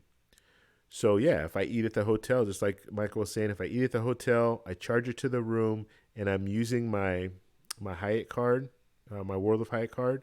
Well, then I can get 9 points for every dollar spent with that card. So, and that's through the hotel, right? So that's a huge benefit. So you do want to you do want to make some commitments and try to keep those commitments because that's where you can really maximize points. A hotel is a hotel. That's the way I see it. Uh, I don't care if it's a Marriott, a Hyatt, or I mean, unless you want to really go luxury and stay at some of these real nice properties, and they all have them. Hilton has their nice properties. Marriott has their nice properties. Hyatt has their nice properties. So you can stay in some real nice resorts and stuff like that. But a hotel for me is a bed, a shower, and it's clean. That's all I want for the most part. Unless I'm trying to impress, girlfriend, then yeah, maybe we'll stay at something a little nicer. But for the most part, Hyatt Place is the way that I go. And when I look into that kind of situations like that, let's say I can't maximize those points, then I'll think about ordering ordering food in the room and then charging it. Not all my meals. Like when I was in Thailand, I did that a lot. So I struggled with food in Thailand for whatever reason. I struggled. I wasn't really enjoying the food, but there were some times where I would charge it to the room. Pay it off with my World of Hyatt card, and now I'm getting 9 points for every dollar spent. Okay. All right, I'm gonna open up these two cards and we'll look at them. We said the Delta. What did we say here? Let's see the Delta Platinum Amex card. Let's look at that one, and then we're gonna look at the Chase in Cash card as well, and look at some of the benefits of both those cards. If you guys are in here right now, while we're taking a little bit of time to pull this up, please hit the like button. And if you're new to the channel, please subscribe. We're going to come on every Saturday. Every Saturday we're here, 7 p.m. Pacific Standard Time. And then we'll also come on Monday. And I'm still working on my strategy for Monday as far as what to talk about. I don't want to talk about travel credit cards on both days. I kind of want to have Saturday just for travel credit cards and then Monday for something else. I still haven't figured out exactly what I want to talk about, but we still come on Monday, and at the very least, we just do a Q&A. So we'll answer questions, kind of like what I've been doing for the last hour. But on Saturday, we go a little more in depth when it comes to the credit cards and stuff. Okay, let's pull up. So we have the Delta Platinum. Okay, so we'll look at that card. Now, I don't fly on Delta. I think I've only flown on Delta once in my life. There are some people in the room, though, that do fly Delta. So if you guys are in here, please chime in and let us know what your experience has been flying on Delta. I've heard good things about Delta, believe it or not. Like, and for whatever reason, one of the things you want to look at, too, is where you live. What's where you live? What airlines? Where are the hubs where you live? Because that makes a lot of sense. Not a lot of sense. That makes a big difference. So if there are hubs nearby, let's say Delta has a hub nearby where you live, you're going to get better value with your points. You're also going to get just better, cheaper flights because they have more flights coming in and out of that airport. So you'll get better deals. So that's something that you want to consider too. So if you know the hub, and if Delta has a hub there, then this is that's something to consider. Okay. All right, let's just open this up. We'll take a look at this card. And all right, so now I haven't looked at this card before. Actually, this card is never been on my radar, but let's take a look. So you're going to earn 5,000 medallion qualification miles. So that's towards your elite status, which is good. Like if you want to get an elite status with an airline, I don't currently have any elite status with any airline. The only elite status I've ever had was with JetBlue, and that was the Mosaic. And you don't really get very many perks with that. The biggest perk I would say with JetBlue was the even more seats. You can use like 900 points, $9 to upgrade to one of those seats. So that was good. I like that. But other than that, they didn't really have too many other big like value that I saw. Okay, and then and 75,000 bonus miles, and that's after spending $3,000 within the first 3 months. Okay, earn a $100 statement of credit after you make Delta purchase with your new card within your first 3 months. Okay, so you get that $100 statement of credit. That's nice as well. The annual fee on this card is $195, so it's a little more than the norm. So usually you're going to get what, $95 annual fee card, or then you have the elite, the top tier cards, which is $450 and up. But in this case, $195. Okay. Let's see. Companion certificate. Receive a domestic main cabin round trip companion certificate each year upon renewal of your card. Okay, so that's cool. So you get that companion certificate. Let's see. Payment of government imposed taxes and fees. No more than $75 round trip domestic flights for itineraries. Okay, so I didn't even know that they had that companion certificate. That's good. So it's well, you can't compare it to Southwest, but because I think Southwest you get a companion pass. That's like every time you fly you can use that. But it's similar to like Alaska where they give you that companion certificate that they have as well. Okay, main cabin, one priority boarding. Cabin one priority boarding. So you get the priority boarding, so that's good. Uh, and these little things, there are little things about travel that really makes that whole travel experience better.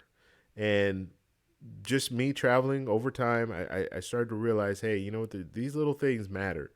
Priority boarding is one of those things that matters because you're able to get on the plane, put your bags where you want to put your bags, get relaxed, and you're not the last person on the plane and struggling for overhead bins and things like that. So those things are really, really big in my book, and it helps me. It relieves the stress of travel because I don't have to worry about that stuff. Where when in the past, yeah, I've struggled and had to worry about it. So these are good things. Delta Sky Club. Okay, so you get the Delta Sky Club exclusive per visit rate. So you get a per visit rate. So you still have to pay for it. So I don't like that. You get the Amex Platinum, then you're gonna get it for free if you're flying on Delta. Let's see, $29 per person. So, and I believe Priority Pass is around that $30, $32 if you're just paying outright to go into a Priority Pass lounge. I would think the Delta Sky Club's a little nicer than the Priority Pass lounges overall. So, but yeah, it's $29 you have to pay. Even if you have the card, you still have to pay $29. So that I don't know how I feel about that. I would never do it. I'd never pay $29 to go into a lounge. Travel more comfortably. Let's see. Know your bags are covered, so they give you the baggage insurance. No foreign transaction fee, so that's good. Let's see what else we have. Pay with miles, no payment options, or more payment options to pay with miles when you book with your Delta Sky Miles credit card. Okay. Free check bag. So let's see, free check bag up to $60 on a round trip. Okay, and they put an amount on there, which is for free and save up. They're saying save up to 60. Okay, I read that wrong. So that's good. You earn 2 miles per dollar. So this is where I have issues with this card already. Earn possibility, right? I want a card for long term. I don't want a card that I'm just gonna get that sign up bonus. Although the sign up bonus is great, 75,000 points. That's great sign up bonus. But 3 years down the road, am I still gonna have this card? Probably not. And the main reason why is I earn 2 points for every dollar spent on purchases directly with Delta. So because of that, I'm not going to use this card in most situations. If I'm booking an airline ticket and I have another card that gives me more value, like the Chase Sapphire Reserve, the Amex Platinum, where I can book directly with the airline with the Amex Platinum, get 5 points for every dollar spent, or I can use the Chase Sapphire Reserve and get 3 points for every dollar spent, or if I use the Chase Sapphire Preferred, I get 2 points for every dollar spent, but those 2 points are more. They go a lot further than the 2 points that I'll get with Delta. And the reason I say they go a lot further, they're more flexible is probably a better word. They're more flexible because I can transfer it to Hyatt if I want to do that and use it for a hotel stay, or I can transfer it to an airline and use it for travel. So I don't have to just keep it in that Delta bank and only use it for Delta flights. So I have more flexibility. So I wouldn't use this card very much. and that's in all honesty, that's what makes the card a card that I would avoid. 20% savings on in-flight purchases. Okay, so that's good. And I mean, when it comes to that, 20%, really? That's all you can give me? $195 annual fee, and you're going to give me 20%. You can do better than that. You can give me 50%, right? I'm making a commitment. That's what when I say, like, airlines know when you get these cards, you're making a commitment with them. You should be. If you're getting a Delta card, then you're telling Delta, yeah, you know what? That's why they brand these cards, because they want to get your business.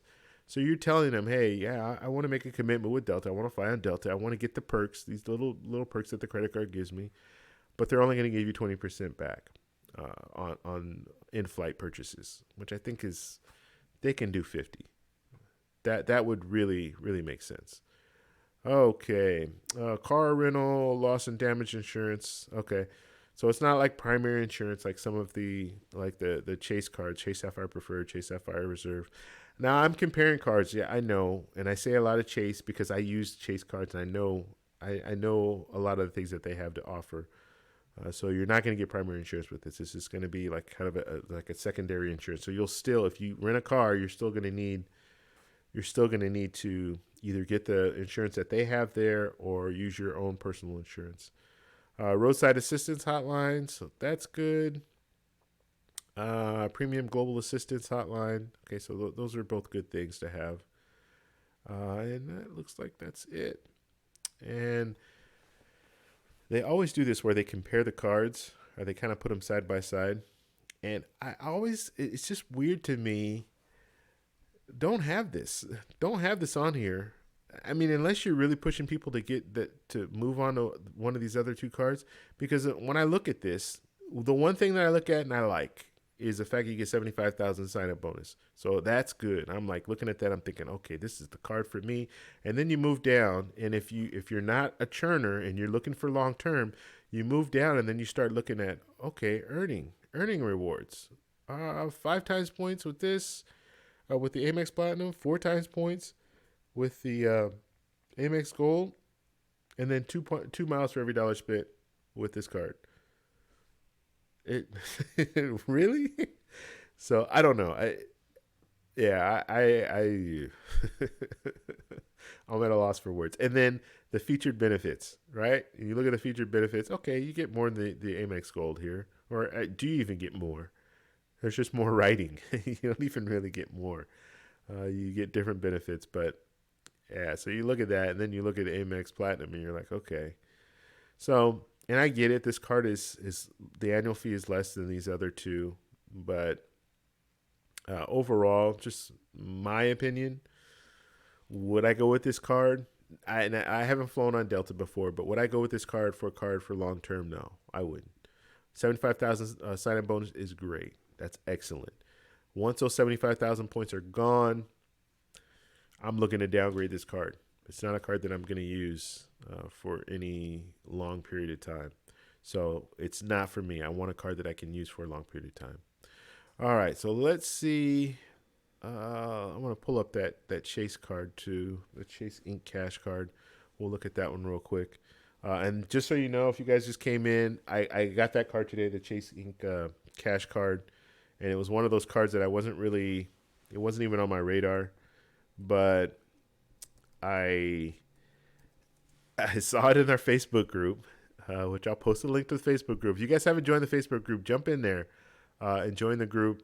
We talk a lot about travel, and we share stories as well as cards and all that stuff. So if you're ever thinking about, okay, well, what about this card? You can get on there, and you'll be able to find out information. If you can't find out any information, put it in the comments, or like put out a post there and ask about a certain card, and we'll help you out. We'll get back to you. I've done a lot of reviews over the past of a variety of different cards, and I'm starting to kind of do a 2019 version, or I have a few videos already out, 2019 version of all the different cards, because cards change over time. They're going to devalue them, or they're going to give you some different benefits. So I'm starting to revamp all my reviews. So you can get information about that on the channel here, so you can check those out. But the Facebook group is a really good place for you to ask questions, and then just to see people on their travels. I'll be leaving in 3 weeks to Hawaii, and I'll be posting pictures and giving you guys a lot of information. I'll be in Honolulu for 2 days, and then I'll be in Kauai for 7 days. So, and if those of you who haven't been to Kauai, you have to go to Kauai. That's a beautiful place. It's beautiful and it's laid back. It's like I just love going there because you can just relax. Everybody's chill. There's no like drama or anything like that. You can just relax all day and just be a bum, a beach bum. Just hang out at the beach all day. And I really like Kauai. It's a nice slow pace. Honolulu, opposite. Honolulu is like you're in a big city, and you feel that. You feel that you're in a big city. When you go to Kauai, it's a whole different experience. Okay, so let's pull up this card real quick. Okay. Now, business cards. I'm telling you, the Chase business cards are some really good cards to look at mainly because of the sign-up bonus, and then the earn possibility on these cards they're really good. Now, I know I'm saying 50,000 points, right? That's the 500. They always with these cashback cards, they usually put the amount because a lot of people when they get cashback cards, they don't know the value of 50,000 points. So they'll always put 500. Even the Chase Freedom card, they put $150. But in actuality, you're getting points. So you're going to get 50,000 points. You're going to get you're going to get 15,000 points for the $150 value. So here's a card here. It is not a metal card or anything like that. It's plastic, although it looks kind of like it's a metal, but it's not. So first thing I always look at is the annual fee. The annual fee on this card is 0. So you never pay annual fee. So that's right there. There's no reason not to get the card because of that 0 annual fee. Get the card, keep the card, right? So and this is another thing I guess maybe I should say too. Let's say that this card has good earn possibility, but let's say you do have a card like we just looked at before, right? Where it's an airline card. You're only going to get 2 points for every dollar spent. But it's a 0 annual fee card. Do you get that card? And I would get the card because I'm not losing anything on that card. I can keep that card. I can put that card in my drawer and I'm fine. So I would still get that card because I don't have to pay anything for it. They're just giving me a card if I need to use it at some point, especially if they're giving me something with the card, like maybe priority boarding or maybe a free check bag. Yeah, get the card, keep the card. But I'm talking about cards that have annual fees for long term. So they give you a nice sign-up bonus, like the Delta card we saw. You give the 75,000 sign-up bonus. You get the you don't have a good earn possibility with that card, but then every year you have that annual fee of $195, and you're not using the card. Well, that's what I don't want to do. I don't want to get a card where I'm just paying $195 and I really see no value in it over the long haul. A long period. Okay, let's go ahead and keep moving on with this card here. So the sign-up bonus, you're going to get $500 or 50,000 bonus points. That's after spending $3,000 within the first 3 months. So not bad. That's good. And another thing too with some of these cards, not all of them, but some of the business cards, these ink cards, the sign-up bonus isn't that. It's not that high to hit. I mean, 3,000. It depends on how much you spend, right? But 3,000, I'm fine with spending 3,000 in 3 months. The United Business Plus card that I got, United Business Plus card that I got, 5,000 within 3 months. That's kind of cutting it close for me. Like I spent it, but it took me 2.5 months. No, 2 months, 3 weeks. So I was cutting it real close to hit that minimum spend. So the ink cards, yeah, a lot of them they're pretty good. I can't remember the other sign up, the minimum spend for the sign up bonus for the other two cards. I'd have to look it up again because I can't remember how much I was going, but it was usually around 3,000, maybe 4,000. It wasn't 5,000. I know that. Okay. All right. So now let's look at the earn possibility here. So you're going to get five times cash back or 5 points for every dollar spent. Now they do cap it off at $25,000. That's in combined purchases, each account anniversary year. So you do have there is a cap, right? Now, at office supply stores, you're going to get 5 points for every dollar spent, so that's good. But that cap of 25,000, so you have to figure how much do you spend in office supply stores.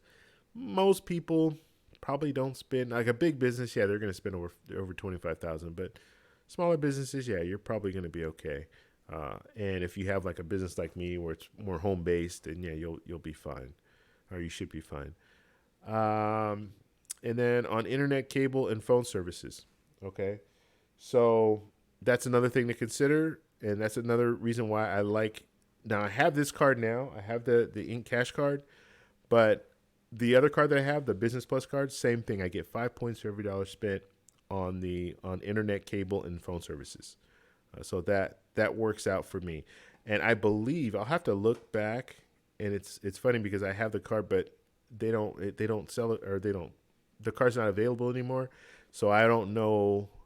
I don't believe that there's a cap on the one that I have, and if there is, it might be a higher cap. So I'll have to look more into that. But I've been fine. Like I've never gone over the cap. I use it every year. I've had the card for 2 years, and I've been getting 5 points every dollar spent for those categories. So now I just have another card that has some of the same benefits. Okay, so then you earn 2 points for every dollar spent, and that will be, and then so there's another cap here, $25,000 cap for this one. That's at gas stations and restaurants. So that's good. Gas stations, I would definitely use it for gas stations. Restaurants, no, I'd probably go with the Chase Sapphire Reserve, or I would go with the Chase Sapphire Reserve. There's no reason to use this for restaurants. I can get 3 points for every dollar spent as opposed to the 2 points. And then you earn 1% cash back on all other spend. Okay, so I would never hit this 1 point for every dollar spent. I'd always use a Chase Ink Business Unlimited card if I had to. That's 1.5 points for every dollar spent. So I would never use this for anything where it doesn't fall in a category. Okay, redeem for cash back and more. So they're basically telling you here that you can do cash back, gift cards, travel. And they say travel there because you can transfer it up. See, Chase Ultimate Rewards, you can transfer it up to that program. So, great card. I mean, it's one of those, you're not going to see too many cards that are giving you 50,000 bonus points that are zero annual fee and that give you some of this earn possibility. You're not going to see very many cards that do that. So, if you're in the market, yeah, look at some of these Chase cards. I have all 3 tiers. Although I don't have this one. I have the Chase Ink Business Plus. So the Business Preferred is the newer card. But yeah, it's a pretty good deal here. If you guys have questions about that, you can go ahead and put it in the chat. We can talk about it, and I'll see what else is in the chat here. Okay, and if you guys are here right now, please hit the like button. So if you haven't done so already, I should say that. Hit the like button if you haven't done so already, because if I say hit the like button and someone has already hit the like button, then it's going to take, it'll undo the like. So let's just keep going up back and forth. So if you haven't done so already, please consider hitting the like button. If you're new to the channel, please subscribe. I put out videos. I've been on a good roll where I'm putting out at least 3 to 4 videos a week, and then I do the live stream on Saturday, and as well as I do a live stream on Monday. So a lot of content's coming out of the channel. So please subscribe to the channel so you can get more information about travel credit cards and about travel in general. Let's see. Javier, what's going on? I currently have the Freedom Unlimited open 12/11/17. Chase Sapphire open. My plan is to upgrade my Chase Sapphire Preferred to Chase Sapphire Reserve after 1 year, and then apply for the Chase Freedom card to complete the Chase trifecta. I think you were trying to say, yeah. Is this a good strategy?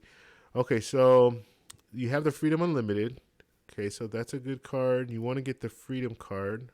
Okay, and then you have the Chase Sapphire Preferred right now.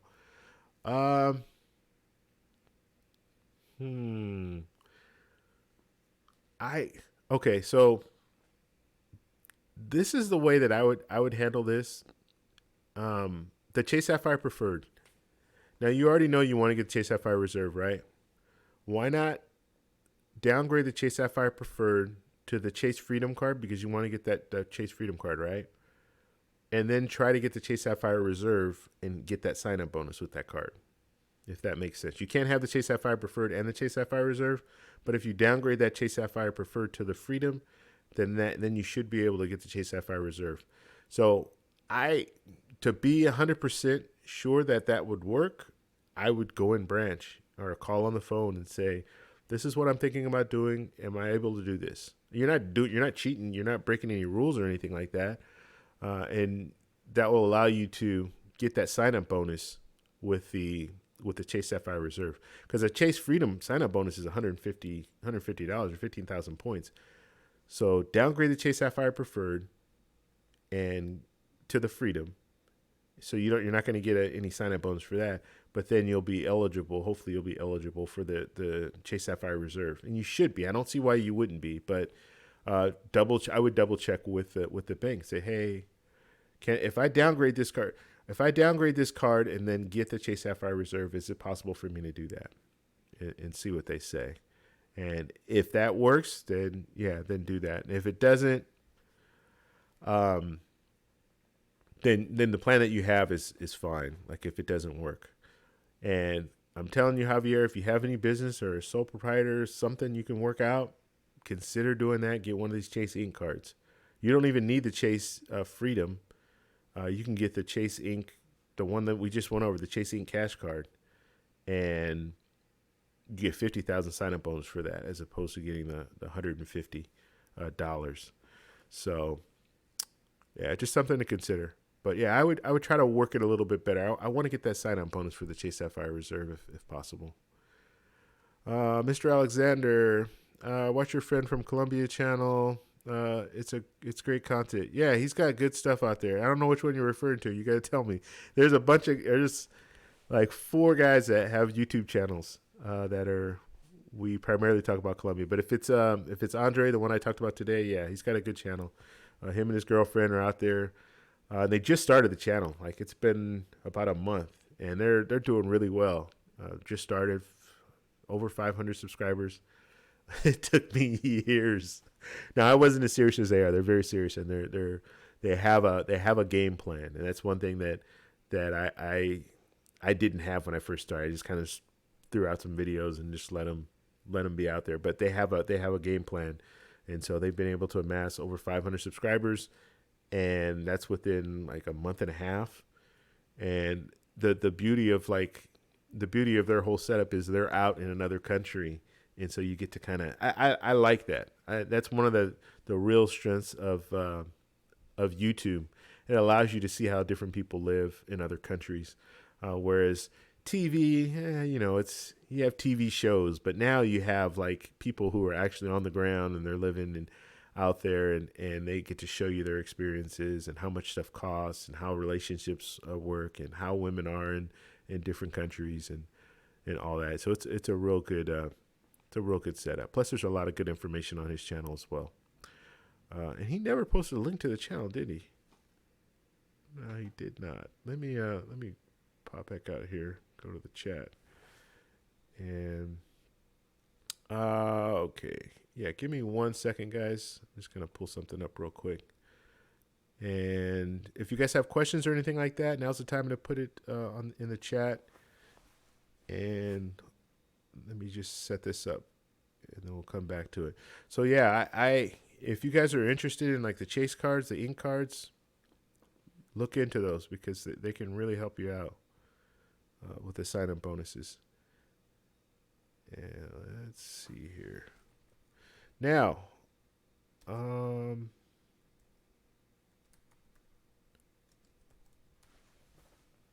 I can't do 2 things at once, so if I get a little quiet while I'm doing something, I won't use just like a minute or 30 seconds or something, but just understand that I'm a typical male where we can focus on one thing at a time, but if it's more than one thing going on, and I can't talk and do something else, because I'll just completely lose my my train of thought. Okay, so I just wanted to post a link to their channel. Love Crossing Borders is the name of their channel. So yeah, they have some great content. So check them out. Let's see, Michael Javier. I am a big believer in starting with your Chase base. Companies are getting more strict when it comes to approvals, like 524, or a bank decline If you have 6 inquiries within a specific, yeah, okay. And so Michael raises a good point as far as 524, and we kind of talked about that before. The banks they're cracking down mainly because of churners, but they're cracking down, so they're only allowing you to get a certain amount of cards. So yeah, you want to make sure. This is going to Javier, but you want to make sure that you.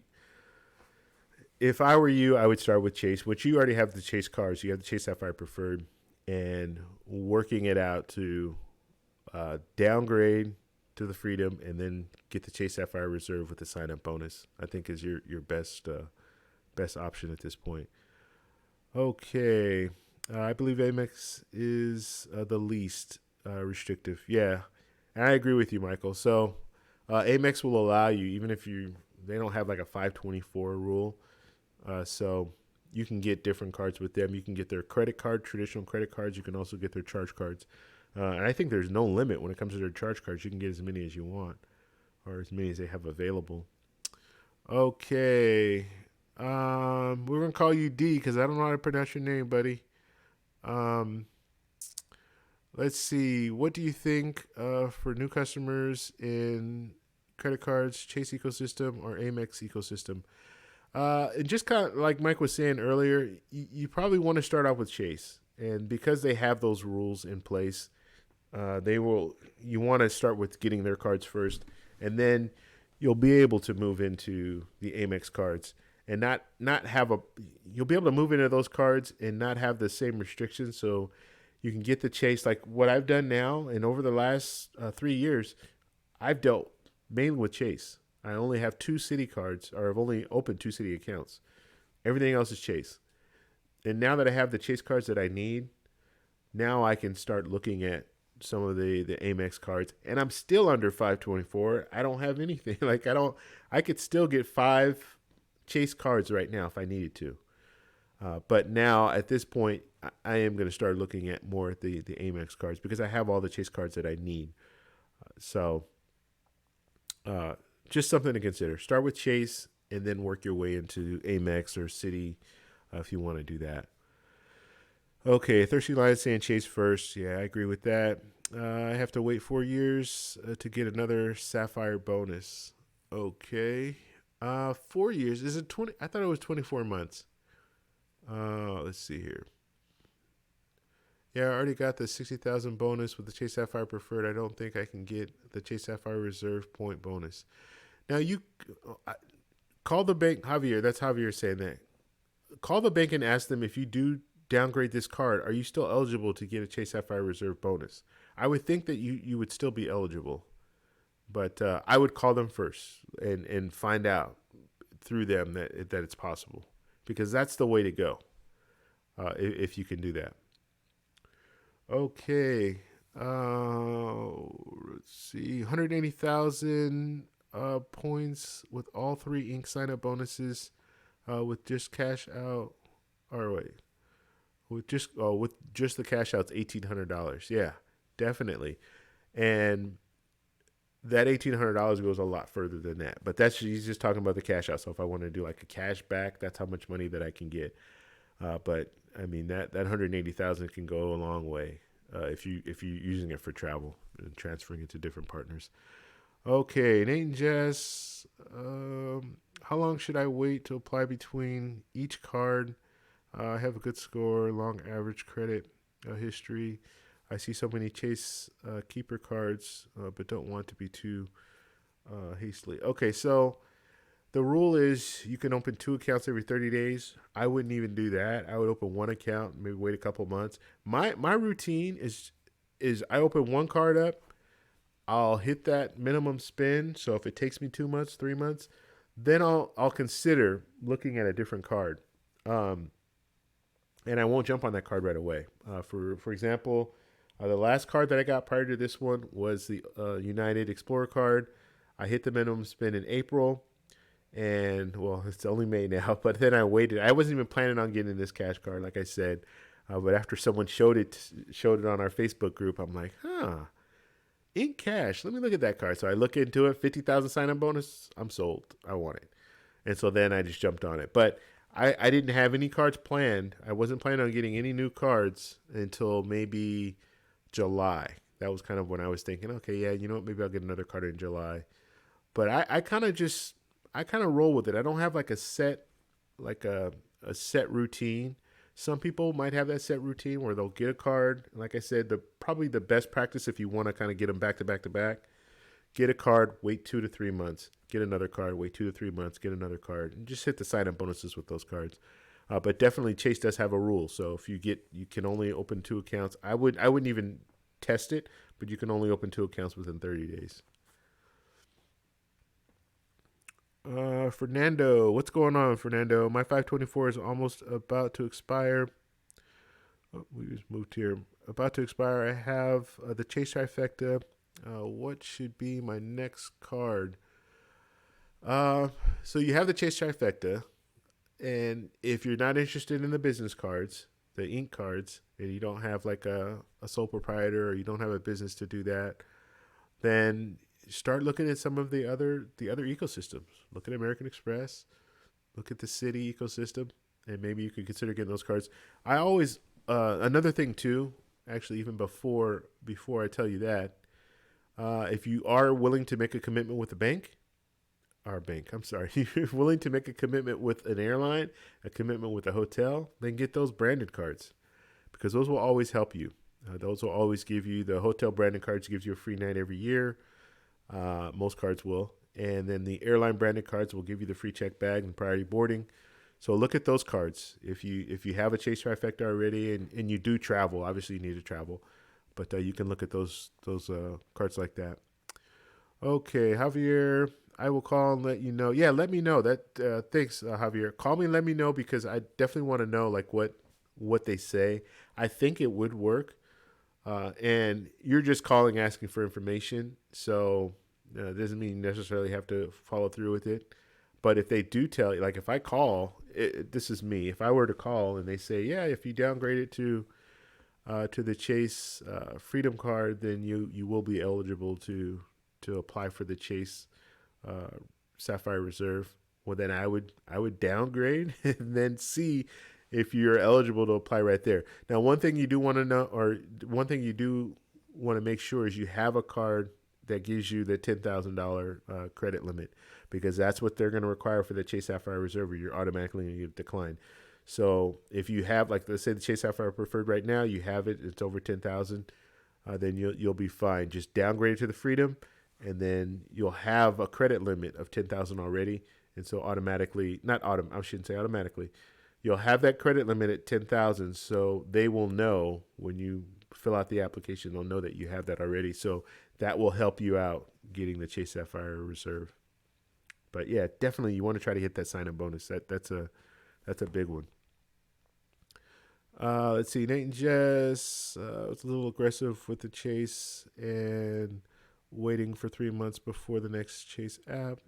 I got 6 Chase cards in 7 months.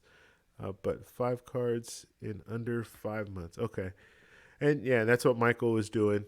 So that's pretty aggressive, and you do.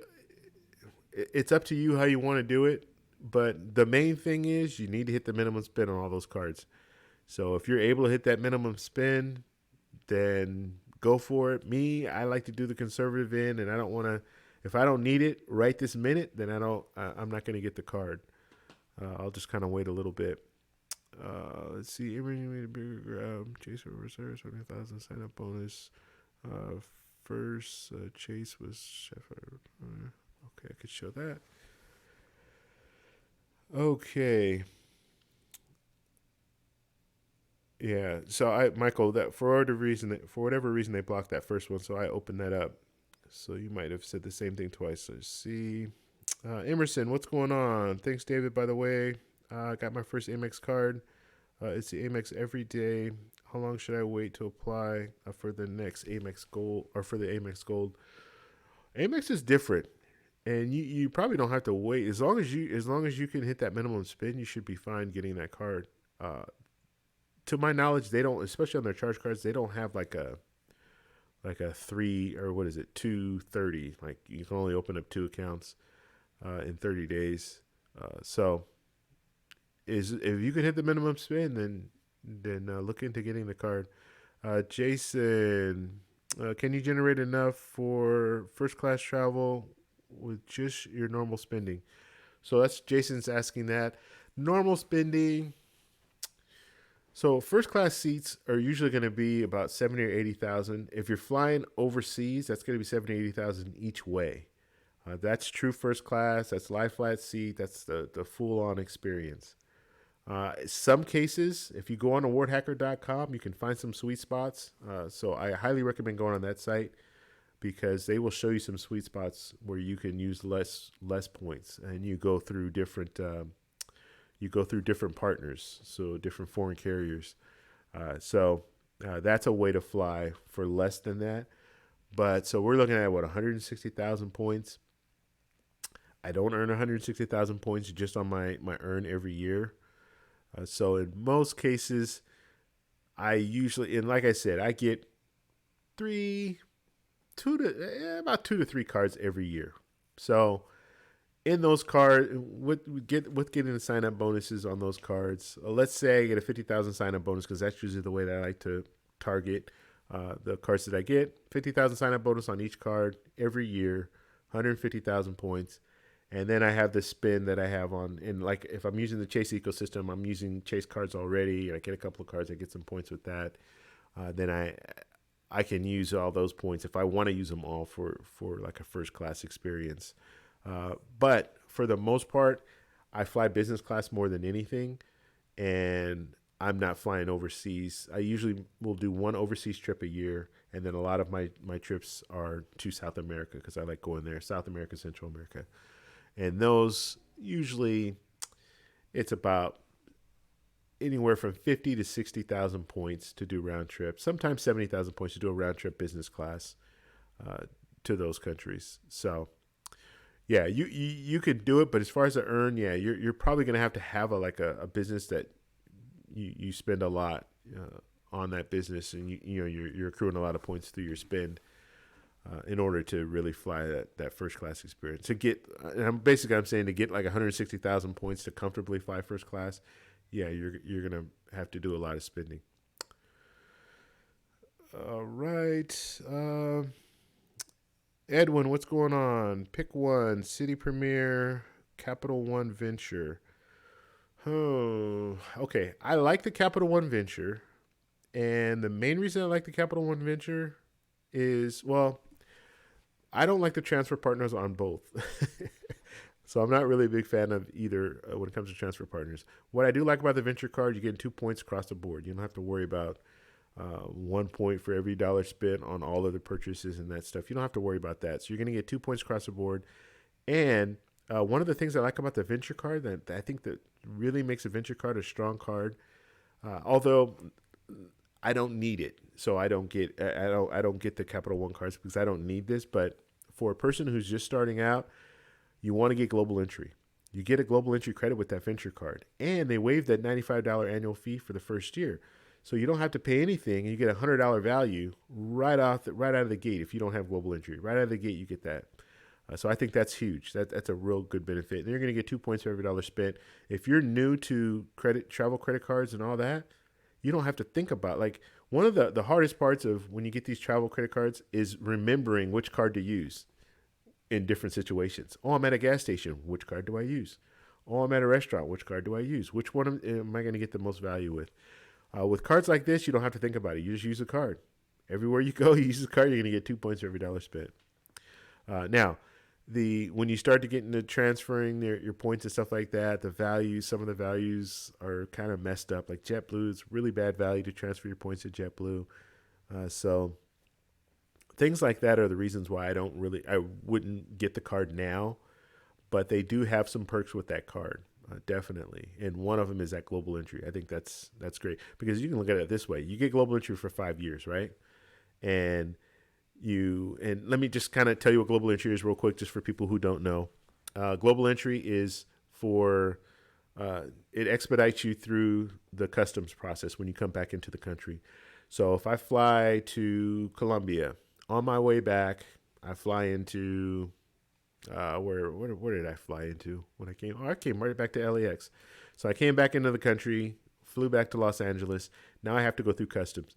And when you go through customs, and this just happened to me in March when I came back.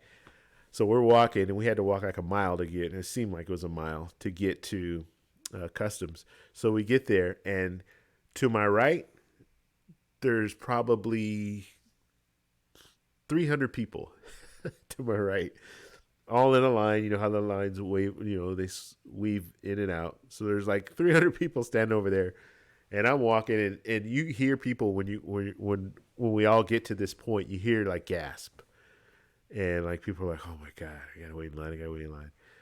I kid you not, and you can't record when you're in this area. I wish I could. Oh man, I wish I could record, but you can't. But when I get to that point, there's people off to this side, and then there's an open area over here, and all you see are all these little kiosk machines. And there's a lady standing right in front of all of us as we're walking, and she's directing us. Okay, over here, over here. And actually, she's doing this, telling everybody to go this way. And so I walk up to her and I say, "Global entry? Oh, okay, sir, right this way." And she points that way. There's nobody there. There's 30 machines, and there's nobody there. And so I go in there, I do my little, takes me like 3 minutes to do the little answer the questions and all that. And then I walk on, and the customs agent he's at a booth.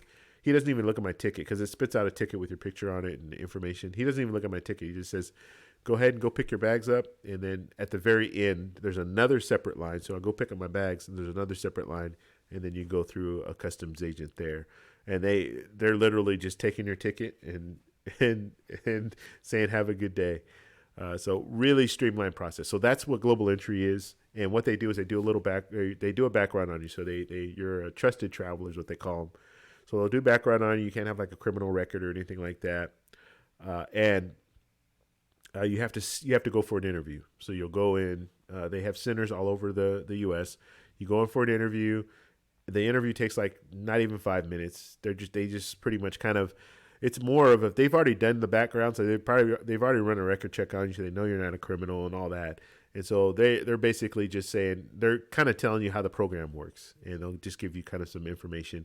And in my case, I believe they emailed me the known traveler number, but that's the number that you need to put in when you're applying or when you're booking your airfare and stuff like that, because that's what ties you in and gives you the global entry.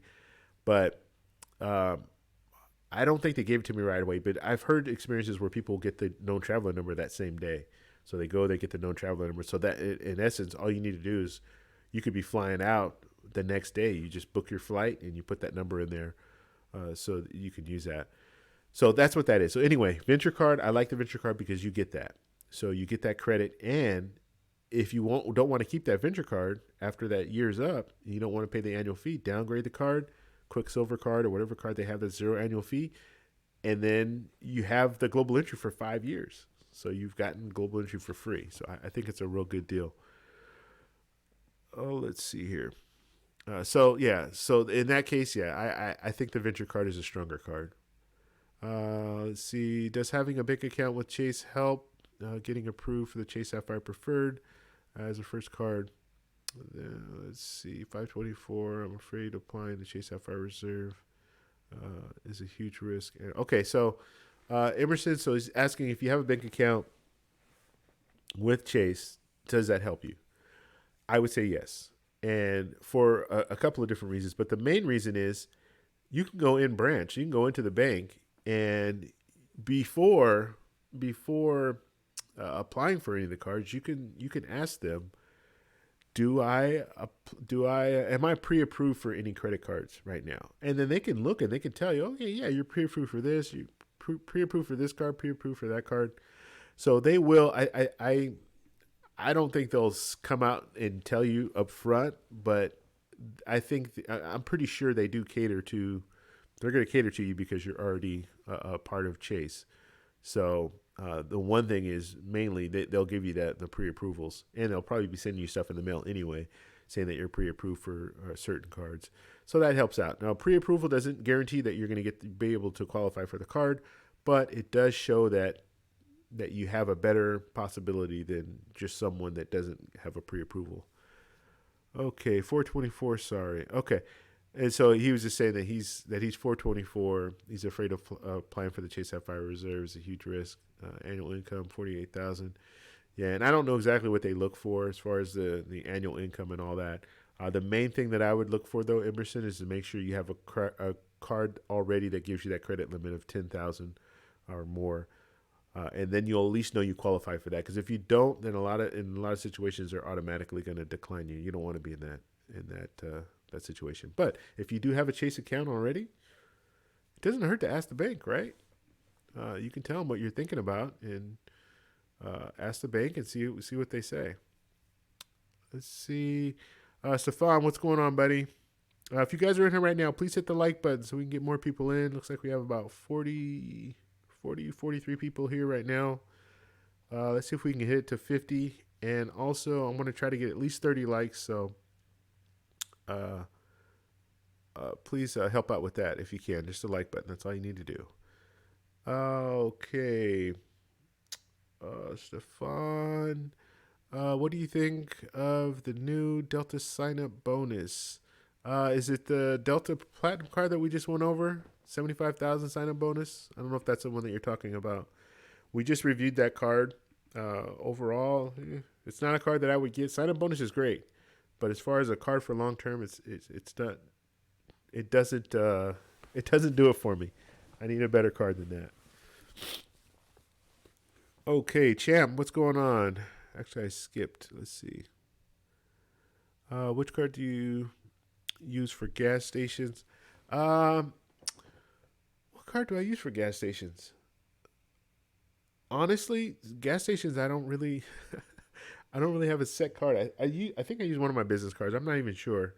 I kind of gas stations. I usually use the either the business unlimited. Now I have this card. I get 2 points. So this in cash card gives me 2 points for every dollar spent. So I'll be using that more for gas. But yeah, I used to use that AAdvantage card when I was flying on American Airlines. It gets 2 points for every dollar spent with gas. So I was using that card for the majority of the gas that I was purchasing. And even to this day, every once in a while I will pull that card out and use it. And I'll use it for gas. That's the only thing that I use it for. Okay. But now I'm going to be using the cash card, the ink cash card. Let's see.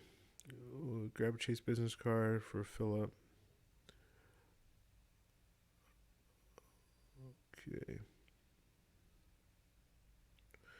Okay, so Champ is asking, hey David, can you possibly justify holding one credit card for each of the major airlines for free checks, bag, priority? So Champ, the way that I look at that, I have to give value every year with the card. So if it's a $95 annual fee, and I had for all the legacy carriers, so I had a Delta card, I had a United card, and I had the American Airline card, I need to get that value. So if I'm not getting that value every year on the card, then I can't justify keeping the card, even if it's for bags, because I don't fly on all the different air carriers. So the way that I have it set up now, United, I made that commitment. I have points with Chase. I fly United or United's partners.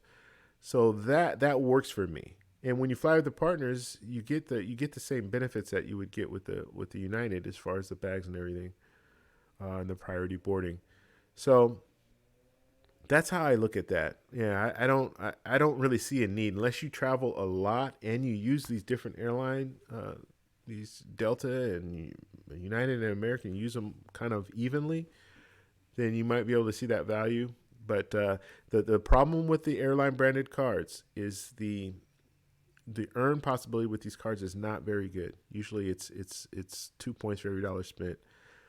So yeah, I don't really see that good. I think you should make a commitment with one airline and fly out with that. Or you might be able to do two, but make one like one of the value, like a JetBlue. So have a United. I love JetBlue, and so have a United card and a JetBlue card, and use that JetBlue for your domestic travel, and then use the United if you need to go out of the country.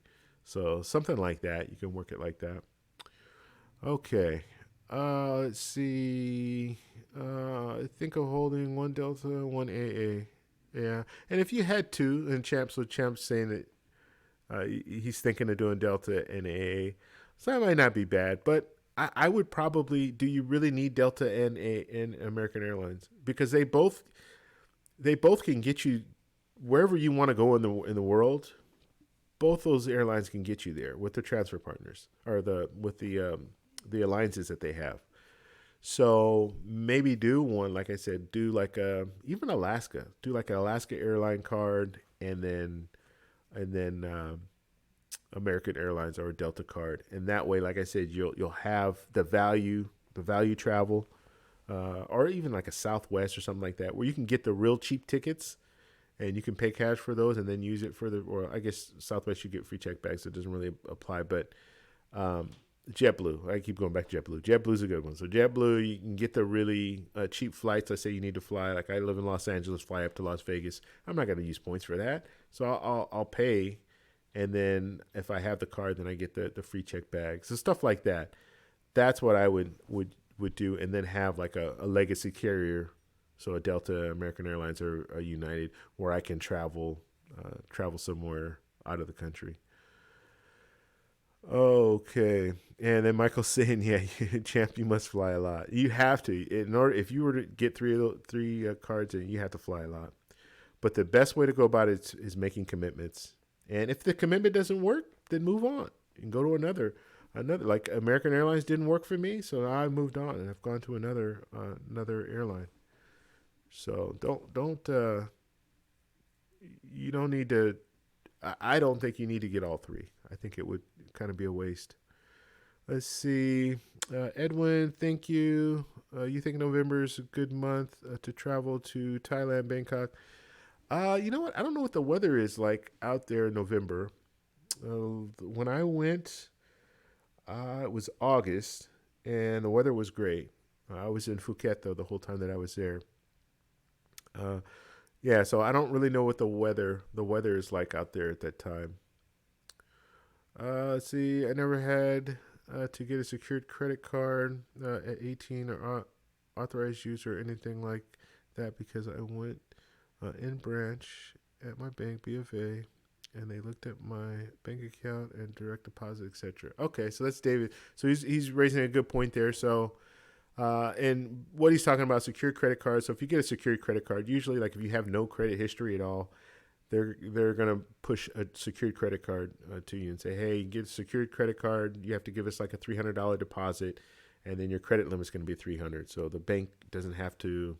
They're not gonna lose anything out of it. They already have your $300. If you don't pay your credit card, then they have the money. So that's what a secured credit card is. So that kind of gets you started, and then from there, then you can work on improving your credit or starting your credit history at that point. But what David's saying, he had a bank account. He went into in branch, and because he had direct deposit already set up, and they knew his bank history, he was able to get an unsecured, so a regular credit card without having to put a deposit in. So something to think about. If your first credit card, maybe go with the whoever you bank with, as long as you have a good a good reputation with that bank, and you don't overdraft your accounts and all that good stuff, or all that bad stuff, I guess should say. Let's see, Michael, fly minimum 3 times per year. Okay, Jessica, 41 likes. Oh yeah, okay, cool. You know what's funny? I can't see the likes, so I know I'm always saying hit the like button, hit the like button. I'll say it again, hit the like button. The main reason for that, if you haven't hit the like button, it just brings more people in. It just YouTube will promote it. So they'll push it out to more people. So when someone signs in, then they'll see, oh, there's a live stream going on. So they'll promote it more because of the likes. But yeah, I can't see the likes, so I don't know exactly how many likes. But I appreciate you letting me know, Jessica, because that just helps me out and know that I hit 41 likes. That's the most that I've ever hit in a live stream. Usually it's around 25, 30. So I appreciate that. Thank you guys, everybody, for participating. Okay, join the Facebook group. Yes, join the Facebook group. We do have a Facebook group going. It's a travel Facebook group. We talk about travel credit cards. We talk about travel destinations. And then we talk about a variety of different things. We talk about luggage. We talk about everything. So if you do travel and you're interested about different things when it comes to travel, then jump in our group, and you'll learn a lot. Trust me, I learn a lot, and I'm not even. I think that's the group. No, that's YouTube. Never mind. Okay, this is a link to the channel to Andre and Andrea's channel. Let me put that link to Facebook real quick here. So if you guys want to join, we have administrators that are here. So if you guys do jump in, they'll be able to accept you right away. So you'll be able to see what's going on. I also update everyone as far as when I do live stream. So I'll let you know if I'm doing a live stream. I'll let you know that I'm on live, so you can jump in. And I do a live stream on Saturday and Monday, but some situations, if I have some free time, I'll jump on and just do a live stream. So it's not always, it's always on those 2 days, but throughout the week, sometimes I'll jump on and do a live stream, especially if there's something to really talk about when it comes to travel. Then I want to jump on and say, hey, you know what, this just happened, or what do you guys think about this? So I will post it in the Facebook group, so you guys will know when I'm going live. Let's see here. I'm just trying to pull this up so I can put the link in for you guys. And it's also a great place too, referral links. So let's say you have travel credit cards. We have a section where you can put your referral link in there. So if people come in, they can sign up for different credit cards, and you can get your referral bonus for that. So it's also good for that too. So something else. I don't say that much, but we do have a section. Don't just put it right in, out in the post, but we do have a section that has all the different referral links. So you can go in there and do that. So if you do have cards, you can get more points, and that works. Like I've had a few friends that have signed up. I haven't put it in the group yet. In the Facebook group, I haven't put any of my referral links. I have my referral links on my YouTube, on my channel. So any of the videos that you see that are credit card related, you're going to see that the referral links that I have. But I'm leaving that more to the people who are joining the group that want to put their stuff on there. So jump in there. You can see referral links and use them. Help people out when it comes down to it. You can help them out. And one of the things that's really great about the Facebook group is the fact that, and what I would do, if I'm going to use a referral link, I'm going to hit them up too. And like, hey, tell me what's good, what's bad about this card. And then use a referral link, so you can get a little more information. And that's what I do with my friends. Like I'll tell my friends the good and the bad about these cards and what to expect. And then if they want to use my referral link, then, I'll tell them about that. But give them some value, don't just, and you should expect that. If you're using a referral link, reach out to them first. That's just my advice. Okay, Javier, did I miss anything here? Let's see. Okay, so David's saying plug the group. Okay, so we plugged the Facebook group. Would you recommend Colombia as a place to take young children? We have 6 kids, age 4 to 17. So that's Jason asking that question. I think it's an excellent place to take kids, okay? And people are going to be like, what are you talking about? It's Colombia. It's dangerous. Colombia is a very safe country now. Now, it wasn't back in the 90s. Yeah, they had their bad times. But they've really revamp the country, I guess you can say. And it's a great place to take kids, and it's a great place to take families when it comes to travel because it's very affordable. So first off, depending on where you live in the U.S., if you live in Florida on the East Coast, you can get out there for around $300, $400. You live in California, it costs $500, maybe $600 if it's a busy time. But once you get to Colombia, staying like Airbnbs, I like to stay in Airbnbs when I'm there. It's usually about $20 to $30. You can get a larger Airbnb if you have a family. Get a larger Airbnb for under $50. And these are nice. These are nice Airbnbs, and everything is so affordable. You can sit down, a meal. You have 6 kids, so 8 of you. You can get it for under $100 anywhere you go, pretty much. And let me think about this, because I've never thought about 8 people. Let's say 10 people, because it's an easier number for me to calculate.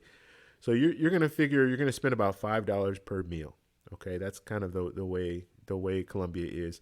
Dinner, you might spend a little more, $6, $7, maybe $8 for like a real nice meal.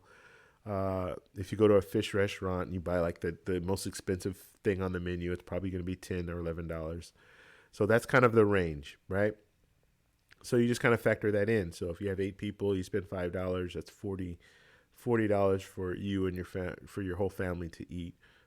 A good, and we're talking a good, like a sit down restaurant, good meal.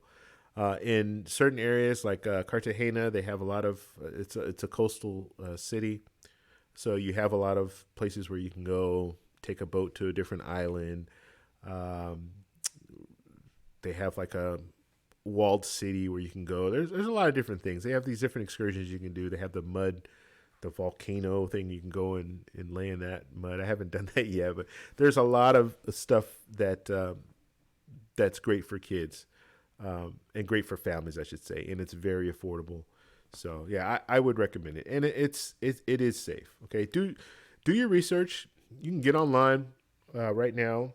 I've done some YouTube videos about Colombia, and look at some of the different videos that are out there. I have a few friends that are YouTubers that have channels, and I talked about one of them today, Andre and Andrea. They're living in Cali, Colombia right now, and it's as safe as any other country that you travel to.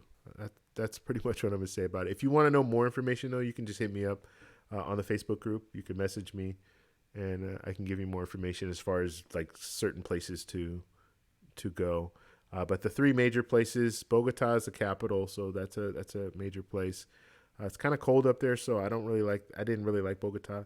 But then you have Medellin. Medellin is a real popular destination, and Cartagena. So that's the other destination. Cartagena will be the water. So if you like being near water and stuff, Cartagena is a place.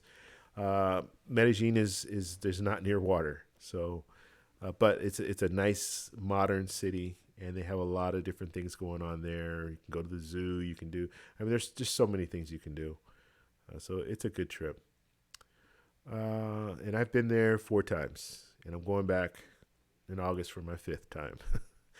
So let's see. Which legacy carrier have you had the worst experience with and the best? Okay, so that's Stefan asking that. Now I've only flown on two. I flew on Delta, but it was only one trip, and this was a long time ago, so I can't really speak on Delta. So the two that I can speak on, obviously the best experience that I've had so far has been on United. Now that's not an excellent experience. Okay, I would give United overall probably about 75% when it comes to like their overall, and I know that's not high, but I'm just saying, if I can compare them to all the air all the planes that I've flown on, the different airlines, yeah, I'd give them about a 75. American, I'd give about a 60.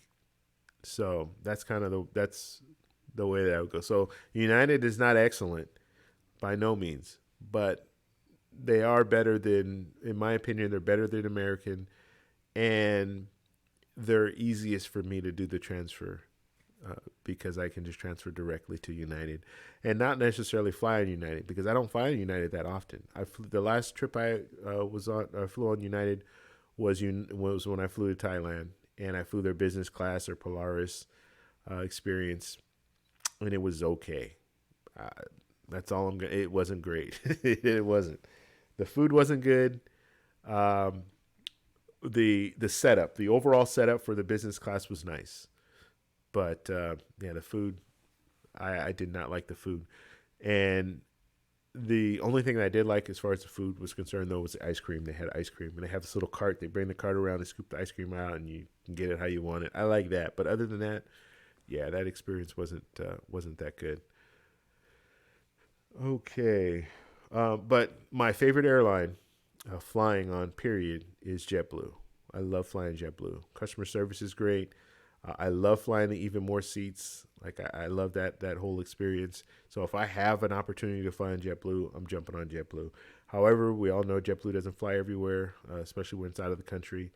Although they will be flying to London in 2021. So that will be an interesting deal, because now they're pretty much stepping up, and they'll be able to compete directly with Delta some of the Delta and United and American Airlines. Hopefully, it'll drive the price down too, because JetBlue's a budget airline, so they should be able to hopefully charge less to fly to London. And once you hit London, and now you can kind of stop at London and then jump and fly over to some different destinations. So we'll see what happens when it comes to that. I'm very interested though. Okay, Javier, I am loyal to Southwest because I mainly fly domestic. Okay, that's Javier. Yeah, and that makes sense. Definitely makes sense. And David saying Delta is the best airline. I know David likes flying on Delta. I have not flown on Delta yet, so I keep saying I've flown them once, but it was a long time ago. So recently, no. Using points, never. I've never used them. Okay, Sapphire JetBlue is the best airline. Yeah, Nate and Jess, I agree with you. Ever flown on Frontier airline? No, I've never flown on Frontier. Most uncomfortable experience I've had. JetBlue points are valued solo according to TPG, and that's Javier saying that. The points are they're yeah. I was. The funny thing is, I'm still considering getting their card in the future. But I was considering getting their card a little earlier, like maybe right now I was thinking about getting their card prior to me getting this card here. But I was looking at that trip to Colombia and for August, and yeah, the points it was a ridiculous amount. I think it was like 60,000 points or something like that. They wanted to fly an economy seat to Colombia. Now I flew business class in March, and it cost 70,000 points, and that was through United. I didn't fly on United. I flew on Copa Airlines, but yeah, business class for 70,000, and JetBlue wanted 60,000. So, and it depends on the time period too. So I'm sure I could get a better value at different times, but yeah. Okay, Joseph Hill, thank you for joining the Facebook group. Let's see, Javier. Colombia has beautiful women, right, David? My goal is to visit every Spanish-speaking country one day. Yeah, the women in Colombia are amazing, amazing. The thing, all right, you guys are gonna get me on a tangent right now talking about Colombia women. So the thing that I like about Colombia as a whole, yeah, the women are just they're beautiful, and they're like Colombia in general. They're very into the way they look and all that, and and that's a big thing. So you'll see that, and they they work out. They have they have a lot of things that you don't really see in the U.S. where they'll have one of my buddies was in Colombia. He was in Colombia a couple months ago, actually maybe last month. And every Sunday, like Sunday and Thursday, in most of the major cities is like the workout day, and they will shut down streets, like the half of a street, and we're talking the major streets. So if you think of one of the large streets that you have in your community, they will shut down the street, and it's for exercise. And they shut it down. You can ride your bike, you can run, you can walk, you can do all that. So they'll do that Sunday and Thursday, and it's funny because when I was out there, they had they didn't shut the street down, but they had the lead cars and follow cars, and then in between it was all bikes, and they would just roll through the street, and so it was just a crazy experience because you see like 50 people on bikes, and they're all all together on the bikes, and you have the cars in the front that are blocking anyone, so you can't cars can't get in between, and then they just take this route all the way around. I've never seen that, I've never seen that in the U.S. But cycling is huge out in Colombia too. But these aren't like serious cyclists. These are just like everyday people just riding bikes. They weren't like on like road bike, or some had road bikes, but they weren't like really serious bike. You have a variety of different bikes there is what I'm trying to say. So they do that. They shut the street down. So they're very into physical appearance and being in shape and all that. But the main thing that I like about Colombian women, and Colombian people in general is they're very, very, they're very warm and friendly, and they will go out of their way to help you. And so that's what I really like. So you feel, even you're an American, you go to to a country, and I've been American and I've gone to several different countries, and sometimes, and like France was a good example. You go to France and people are really, I don't know, they don't go out of their way to help you. That's for sure. If you have questions and stuff like that, they're very, very short with you. Colombia is the exact opposite. People are very friendly and they will go out of their way to help you.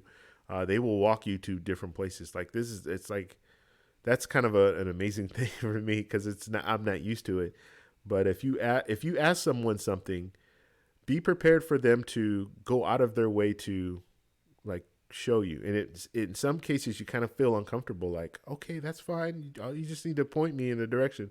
But they'll, no, I'll take you, and they'll walk you over there, even if it's out of the way. Like they're walking one way down the street, you're coming the other way, and you meet up and you ask them, hey, is the I don't know, is the grocery store this way? And they'll say, oh no, yeah, the grocery store is this way. Come with me, and they'll walk you down there. And I had a funny experience when I was at the airport in Barranquilla. I was going to Carnival, and I had two pieces of luggage. So I have my luggage that had all my camera equipment. I was going to Carnival, so I brought all my camera equipment. So I had that piece of luggage, and it's a carry-on. And then I had my checked luggage, and then I had did I have a backpack? No, I didn't have a backpack, but I had like a messenger bag too. So I'm walking, and I just have the two pieces of luggage, and I'm walking along with them. And so I just asked this guy, hey, and because there wasn't very many people around. They were doing construction, so it wasn't really clear where you get a taxi. So I asked this guy as he was walking by, because I stopped and I was looking on my phone. I had a map on my phone, and I'm looking to try to figure out, okay, where would I go to find the taxi? So a guy walked by me as I'm standing there, and I asked him, where's the taxi? Where do I pick up a taxi? And so he was pointing like, oh yeah, you go this way. But where he was pointing is like, you wouldn't know, because it didn't look like he was leading to anywhere. He was like, no, it's this way. And so then he was asking me, and I don't speak Spanish fluently, but he was asking me if I needed help, like if he could take one of my bags. And I didn't understand him at first, but then he started like reaching for the bag, and then I was like, no, I'm good, I'm fine. And this is just a guy walking in the airport. It's not like someone that works at the airport. He's in plain clothes. He's just walking through.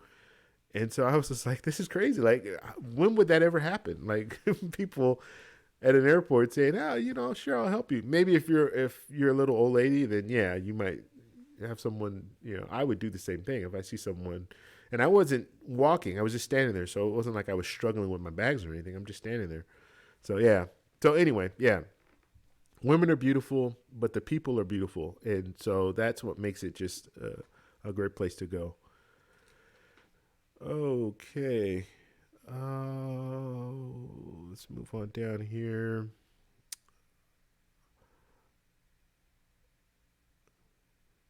And David said, yeah, that United ice cream card is great. It is good. I don't know, simple things, right? Ice cream, vanilla ice cream, and then they just put caramel and chocolate and whatever you want. They'll put on there. But yeah, that was the best thing out of the whole spread of food that they put out there. Yeah.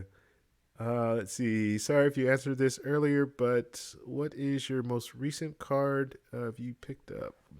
So the last card that I picked up, let's see, what cards are you looking at next? So the last card that I got was the card that I got today, and that's the Chase Inc. Cash card. So it's a business card, so you will need to have a business or have like a side hustle going on where you can claim it as a sole proprietor. So that's the last card I got. Now, cards that I'm looking at, I'm probably at a point now. I do want to get one other airline card, and it's not going to be a legacy carrier. So I have United. That's going to be my card. But I do want to get something that's like a JetBlue or an Alaska airline card. So those are the two that I'm looking at. I'll get one of those. I haven't decided which one I'm going to get. I'm leaning more toward the Alaska airline card. The reason for that is they have partners where you can travel outside of the country. So that's kind of the big draw there. But the only thing is I really like JetBlue. I really like flying JetBlue, especially if it's domestic. And a lot of my trips I can fly to Florida and do kind of just use JetBlue to get to Florida, and then from Florida I can fly out using another airline carrier if I want to do that. If I want to like kind of save on points. So I don't know. Yeah, those are the two that I'm looking at right now. I was, and I probably still will get that Chase Freedom card. Yeah, I'll probably still get that card. I don't have that card yet, and that's one of the cards that I've always wanted to get, just because of the rotating categories. So that's a card that I'm still probably gonna get. Now I have the Chase Sapphire Preferred card, and I have the Chase Sapphire Reserve card. I don't need both cards. As a matter of fact, now you can't get both cards, but I got it way back. I got the Chase Sapphire Reserve when they first launched it. So I'm gonna downgrade that card, but what I was thinking, see, and this is the thing. Now I'm at a point where I have these Chase Ink Unlimited, so there's really no reason for me to get the Chase or the Chase Freedom Unlimited because they're the same card. So I wanted to downgrade the Chase Sapphire Preferred to the Chase Ink Business, or I'm sorry, the Chase Sapphire Preferred to the Chase Freedom Unlimited, but I don't really have a need to get that card. So I was thinking, well, I downgraded to the Chase Freedom card, but if I downgraded to the Chase Freedom card, then I don't get the sign-up bonus, which is $150. So that's kind of my dilemma, but I definitely want to get that Freedom card, just the regular Freedom card. So Freedom card and then one of the airline cards, or maybe even both. I don't know. And what I'll probably do, to be honest with you, now that I'm kind of talking myself in and out of things, I'll probably get the JetBlue card because that's the airline that I like flying the most. Just to have that card with some points in there. And then now I have points I can transfer. So Chase will allow you to transfer points over to JetBlue, so I can top it off with that. So JetBlue's probably the card that I'll go with first. And then Chase Freedom, and then probably the Alaska card. I can get the Alaska card next year, really, if I want. I don't need any more points right now, so I could probably get that Alaska card next year. Okay, champ. His nose card is a Chase. Okay, so we talked about that.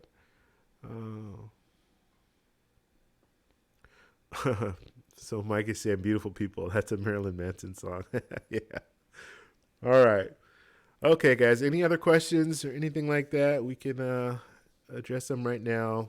There are no other questions, if you haven't hit the like button, please do so now. If you haven't subscribed to the channel, please do so because we will have a lot of content coming out. We had a really good viewing today. I appreciate that. Yeah, we got over 40.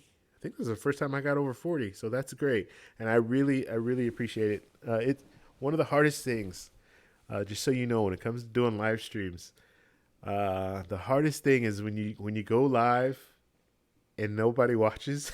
And I'm not gonna. Yeah, it's happened to me when I first started.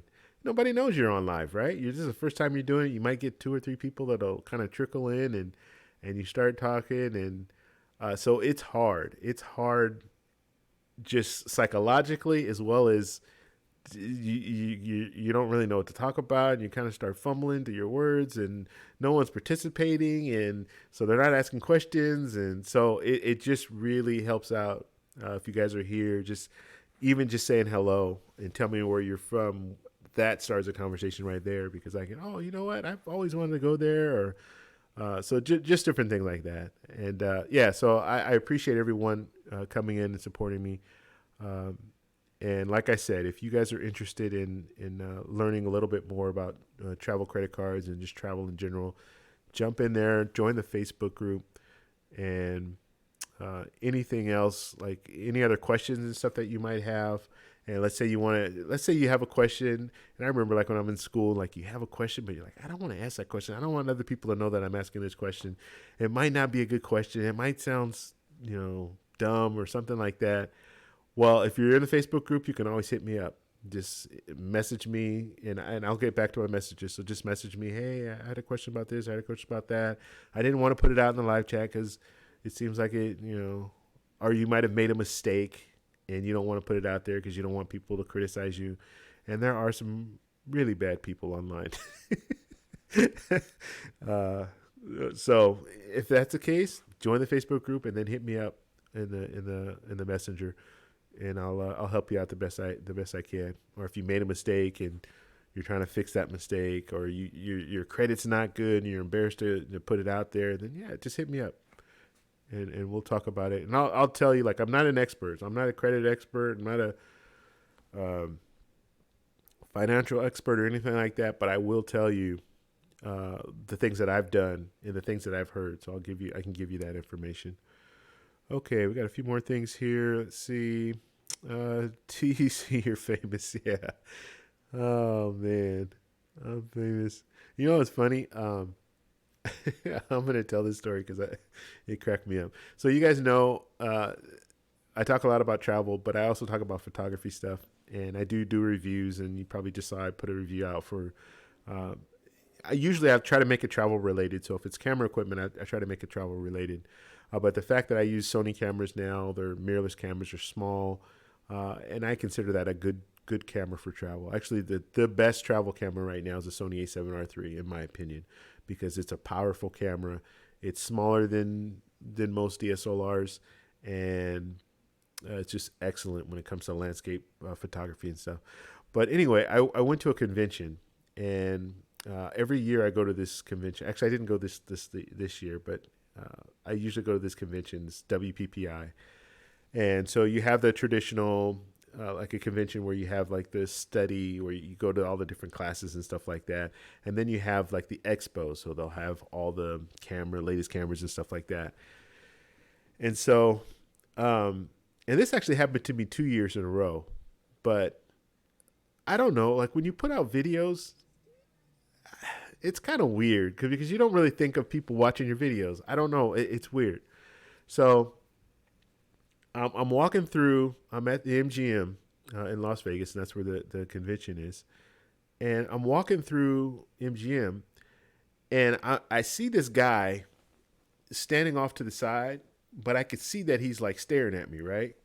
Like longer than normal. Like, people might look at you, but then they look away. But I could see that he's staring. Like in my peripheral, I can see he's staring at me, and I could see his head moving as I'm walking.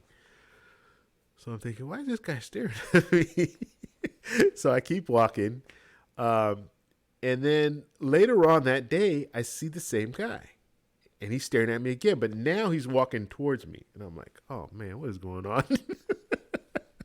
But I'm inside the casino. If you know MGM Grand, the convention is like the convention hall. You have to walk kind of a ways to get there, and you're walking through these different restaurants and stuff like that, like a walkway that takes you through that. So there's a lot of people around. So I'm not like, I don't think, I'm not afraid for my safety or anything like that. But I'm walking through, and I see him approaching me now. I'm like, oh my God. And so he walks up to me and says, hey man, I watch you on YouTube and all this stuff. And I'm like, oh my God, this guy watched me on YouTube. And so cool dude, man. And we talked. We talked for like 10 minutes. But it's just a weird thing. Like you don't think like are people really watching me? And then they recognize me, and then they see me, and then they come up to me. It's just weird. And then the year prior to that, I had another guy. He actually hit me up. He was out there, and he hit me up, but I didn't know who he was. So he hit me up like on Instagram, like the messengers and I'm not really big on. I use Instagram, but not that often. So at the time I didn't even really know you can get like messages, like kind of a direct message. So he sent me a direct message, and he was saying, hey, yeah, I'm out here, and, I followed you from YouTube, and I was just, we should hang out or something like that. He was a photographer as well. And this convention is all photographers. So anyway, I didn't know who, like, I didn't see, like, he didn't have like a picture on his little Instagram thing. So I didn't know who it was, but I responded to him, hey, I'll be here, I'll be there, whatever. And so anyway, later on, I think it was the next day, I'm walking through, and he comes up to me. It's the same guy, but I don't know it's the same guy. He comes up to me. It's like, yeah, man, I didn't see another video. Because I posted one video, and I said I was going to post another one, but I hadn't posted a video yet. And so he hit me up. He's like, hey, yeah, I didn't see you. You haven't posted another video and all this. And I'm thinking, what? Video? What are you talking about? And he's like, yeah, YouTube. I'm like, oh man. So it's just weird. It's kind of funny, but yeah. All right, let's see here. Nate and Jess, we love the live stream. Great, thank you. I appreciate that. Let's see, Orlando in the house. What's going on, Giovanni? Let's see, David. You're the you are a beast, bro. Thanks for what you do, man. All right, I appreciate that. Thank you very much. Let's see. Clone Boys. What's going on? Thank you for what you do, David. All right, guys. Thank you. I appreciate it. San Diego. That's close by. I live in Orange County. Let's see. Cham. Shout out from DC. I've only been to DC once, and that was long 8 years, 10 years ago. 10 years ago, I was out there. It was snowing too, man. I'm not used to snow. We don't get that much snow where I live. Well, we don't get any snow where I live, but in Southern California, you can go up in the mountains, you get snow every once in a while. And Javier, Austin, Texas. Cool. Keep up the live streams. Thank you, Javier. I appreciate that. Has anybody ever came up to you? Okay, so yeah, I guess I kind of talked about that right now. Yeah, I've had a few people come up to me. But it's always weird. I don't know. I just feel like people don't watch watch what you put out, so it's kind of weird. Let's see, TEC. But I'm open to like, if you guys ever see me out, yeah, approach me. Yeah, I'm always. I mean, I like to know if don't just stare at me. Come up to me and talk to me. I'm just saying the odds of it happening, yeah, I know are rare, but being that we travel a lot, we might cross paths at an airport somewhere. So let's see, TEC. Do you think Chase will continue to keep Priority Pass with Chase Sapphire Reserve? Oh, this is a good question. I know Amex is cutting. Yeah. They're cutting that meal voucher. So for those of you who don't know, I did a video about this just this week. So American Express, the American Express Platinum, the Hilton, I think 2 of the Hilton cards, and then the Centurion card, they are starting August 1st are no longer going to allow you to use the Priority Pass restaurant credit. So if you have Priority Pass, you can go to a restaurant. You have the $28 credit. They're now going to be cutting that out. And I think American Express is a smart company, right? So I think what they're doing is they have either their partners already set up, some other restaurants that are already set up, so they can compete directly, so they don't need to have this anymore, or they have the Centurion lounges already, but they're going to start partnering with some of these other lounges that are out there and really give them something exclusive that's different than Priority Pass, because everyone uses Priority Pass now, right? So the top tier cards, you have either Priority Pass, the Amex Platinum, you have the Centurion Lounge, and then you have some of the other like the Sky Club with American Express Platinum, but I think that's their play. So they're gradually pulling back, and I think eventually they'll just pull out of Priority Pass as a whole. But I think with this money that they're going to save, I guess they're going to probably funnel it towards something else that they can offer. Because I don't think they would just pull it just to pull it. Even if they were losing money, I think they would probably still keep it. But yeah, I think that's what they're doing. But anyway, Chase Sapphire Reserve, I hope they don't do that. They don't have anything else as far as lounge access. I mean, and honestly, the lounges are not. They're just average. The lounges are average. The benefit of this card, and I haven't even used the restaurant perk yet, which I just can't wait to do. But I always get to the airport late. I need to get there, not late, but I don't get there with enough time to sit down and have a meal. Usually I'm kind of there. I'll go into the lounge for like 20 minutes and then I'm out.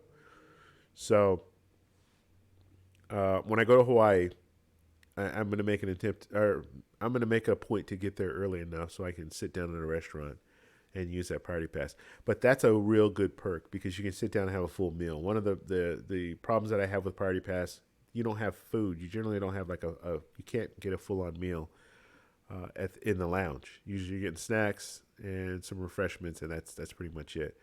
So I hope they don't. I hope they don't do that. If they do that, if Chase does that, and if the Citi Prestige card, if they pull back on that priority pass restaurant access, then that's going to be really bad. Okay. So I'm hoping they don't, and I don't think they will because they don't really have anything else. Centurion, you have the Amex Platinum, the big push there is you have that Centurion Lounge, and so you still have access to go to that. Well, if they have a lounge there, in which they're gradually ramping up these Centurion lounges, but you do have food there, so you have a place to go. You have something exclusive to use. So with Chase Sapphire Reserve, you don't have anything like that. Okay, TEC. Never mind, you answered that for me. Okay. Laugh out loud. I was in Orange County, San Diego a few weeks ago.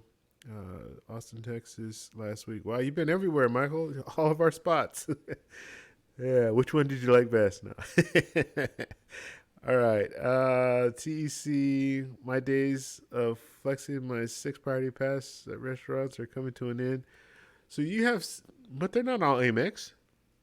You have Chase Sapphire Reserve, so you'll still have that restaurant credit, just not as many, right? You can't feed an army. Let's see, Javier. What I would like to see is hotel status with Chase Sapphire Reserve. Amex Platinum has it. That's a good point, Javier. That is a good point. That would be nice if you like Hyatt. You can be not the top tier globalist, but you can be like an Explorers. I think that would be good. That's something they should consider getting. Let's see. Maybe offer Hyatt status. Yeah, so that's what you put there. Yeah, that would be good. Hyatt needs a better card status option. Yeah, that's true. Because what do they have now? Discover status with the World of Hyatt card. Discover status doesn't get you anything. Yeah, it's their bottom tier status. You're not going to get free breakfast. You're not going to get anything. That's why I stay at Hyatt Place. Whenever I'm using Hyatt or whenever I stay at a Hyatt, I'm generally staying at Hyatt Place because you get the free breakfast and you don't have to have any status to get it. David, 6 passes are from Amex. Okay, so you have 2 that are not. Champ, let's see. David, have you? The rumor that Chase is coming out with a Sapphire Lounge. I'm curious this will actually happen. Okay, so Champ's asking about is Chase coming out with a Sapphire Lounge, and that's like a rumor, I guess. I would love it if they did. I would absolutely love it if they did. I kind of said this back, maybe I think last year, that they should do something like that. One thing that I don't like about Chase is like the Chase Sapphire Preferred and Reserve, or let's just say the Reserve. One thing I don't like about the Reserve and the way that they're working this whole thing is they have like these events. I don't care about events. This is a travel card. So like in New York, they'll have like these summer events and they'll have this stuff and it's not free. Like you still need to pay for it, but you have access to it. I don't know. It's just, I don't want that. What I want is something that's related to travel. This is a travel credit card. Give me some lounge access. Exclusive lounge access, I think it would be great. So I haven't heard this rumor that you're referring to, but I think it would be a good thing. Start it out, put it in a couple of the major airports, and then from there see if it works, and then move forward. And I've said this before, I would be even willing to pay an extra $100 annual fee, make it $550 just like the Amex Platinum, but allow us to have these lounges at airports. I think it would be good. Because we all have to agree, even Priority Pass realizes that their lounges really aren't they're not good. And because their lounges aren't good, a lot of people, I'm sure they've complained in the past, and I think that the Priority Pass is struggling because of that, and now that's why they're doing the restaurant thing. And I think the restaurant thing can keep them afloat because people see real benefit in that. Because the drawback of lounge, the Priority Pass lounge, you can't eat, you don't have food. So we'll see. I would love to see Chase have a lounge. Start a lounge, maybe have one in San Francisco. That's a busy airport. Have one in Atlanta's airport. Just start kind of working it there. Or maybe if you can't, I would imagine those are probably the most expensive places to have lounges, just because of the sheer number of people that are coming in and out of those airports. So maybe start at a smaller airport and just have a lounge and see how it goes. I'm sure it would be a success, but we'll just have to see. Okay, Michael, had a great time at the Crown Plaza in Redondo Beach. Oh, all right, cool.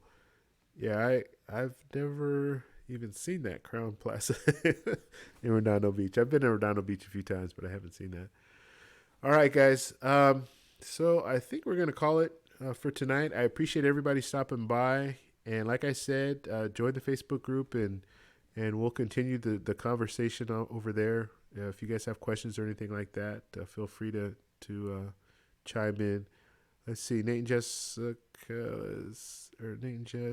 heard the rumor that they were going to have some kind of Chase Sapphire Lounge in New York City. Yeah, and that I think that was for that checking or bank account, whatever. I can't remember what they call it, but the Chase Sapphire, that exclusive bank account, you needed a bunch of money to open up. But see, that's what I'm saying. It doesn't make sense. If you have Chase Sapphire, it's a travel credit card. Let's keep it travel related. Yeah. Okay, TC hit 100 members on the group last week. You know what? I hadn't checked that either. I knew it was up in the 90s, but yeah, that's really cool. And I know I have a lot of things going on right now, and I do jump in the Facebook group, but usually I'm just like looking at stuff that's on there. So, and I'll comment every once in a while and like different pictures and stuff like that. But the administrators are much more active than I am. David, Lionel, and Jeremy, and some of the other people that are just in the group, they're very active. But yeah, it's kind of, I'm trying to do the whole YouTube thing. I started the group, the Facebook group, because one of the Jeremy hit me up and said, "Hey, you should start a Facebook group." I wasn't even thinking about that. I said, "Yeah, you know what? That would be a good thing."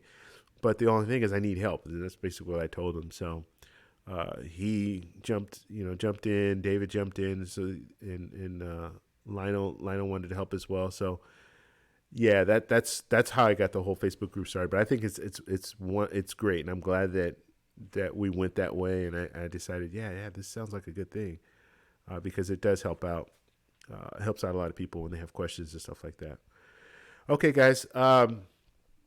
So the plan is to be on Monday. So on Monday, we'll jump back on here. I don't know what the topic is for Monday yet. It's going to be travel related, but I'm still working. Like I said, I'm working on this Skype call.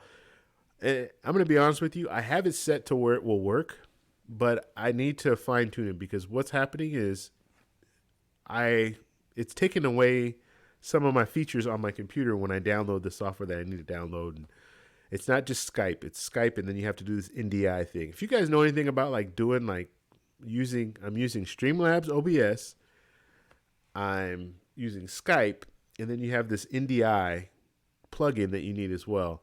And that will allow me to have 2 videos up, or even more than 2 videos up at the same time. So you'll see me like you see me right here on this video, and then I can have a Skype call video come in, because if you don't have this NDI thing, you can't have these 2 videos running at the same time. So I've been able to kind of fine tune it to get it to work, but the only problem is once I shut it down, it's taken away my audio. So if I start editing video, and this is weird, I know I'm telling you guys all this stuff, but the only reason I'm telling you is because I need help. So you guys might have the answer. So just hit me up on Facebook. But anyway, when I start editing in Premiere Pro, it takes away my audio. So this plugin that I'm using, that when I download the plugin, it only happens when I download the plugin. Download the plugin, or I'm sorry, install the plugin on my computer. That's what's happening. And then when I uninstall it, then I hear my audio on Premiere Pro. So I don't know what's going on. I know there's a little tweak or something in there that I need to just unclick something or to get my audio back so I can run both programs. But for whatever reason, it's taking my audio away. So I don't know how to fix it. So that's the only thing that's kind of been like, I know there's a fix for it, but I got to figure out what that fix is. And I don't want to kind of jump all in and then have, basically what I'd have to do is every time I do a live stream where I'm adding someone to the live stream as a guest, then I have to install it and then uninstall it so I can do my edits. And I edit video every day, so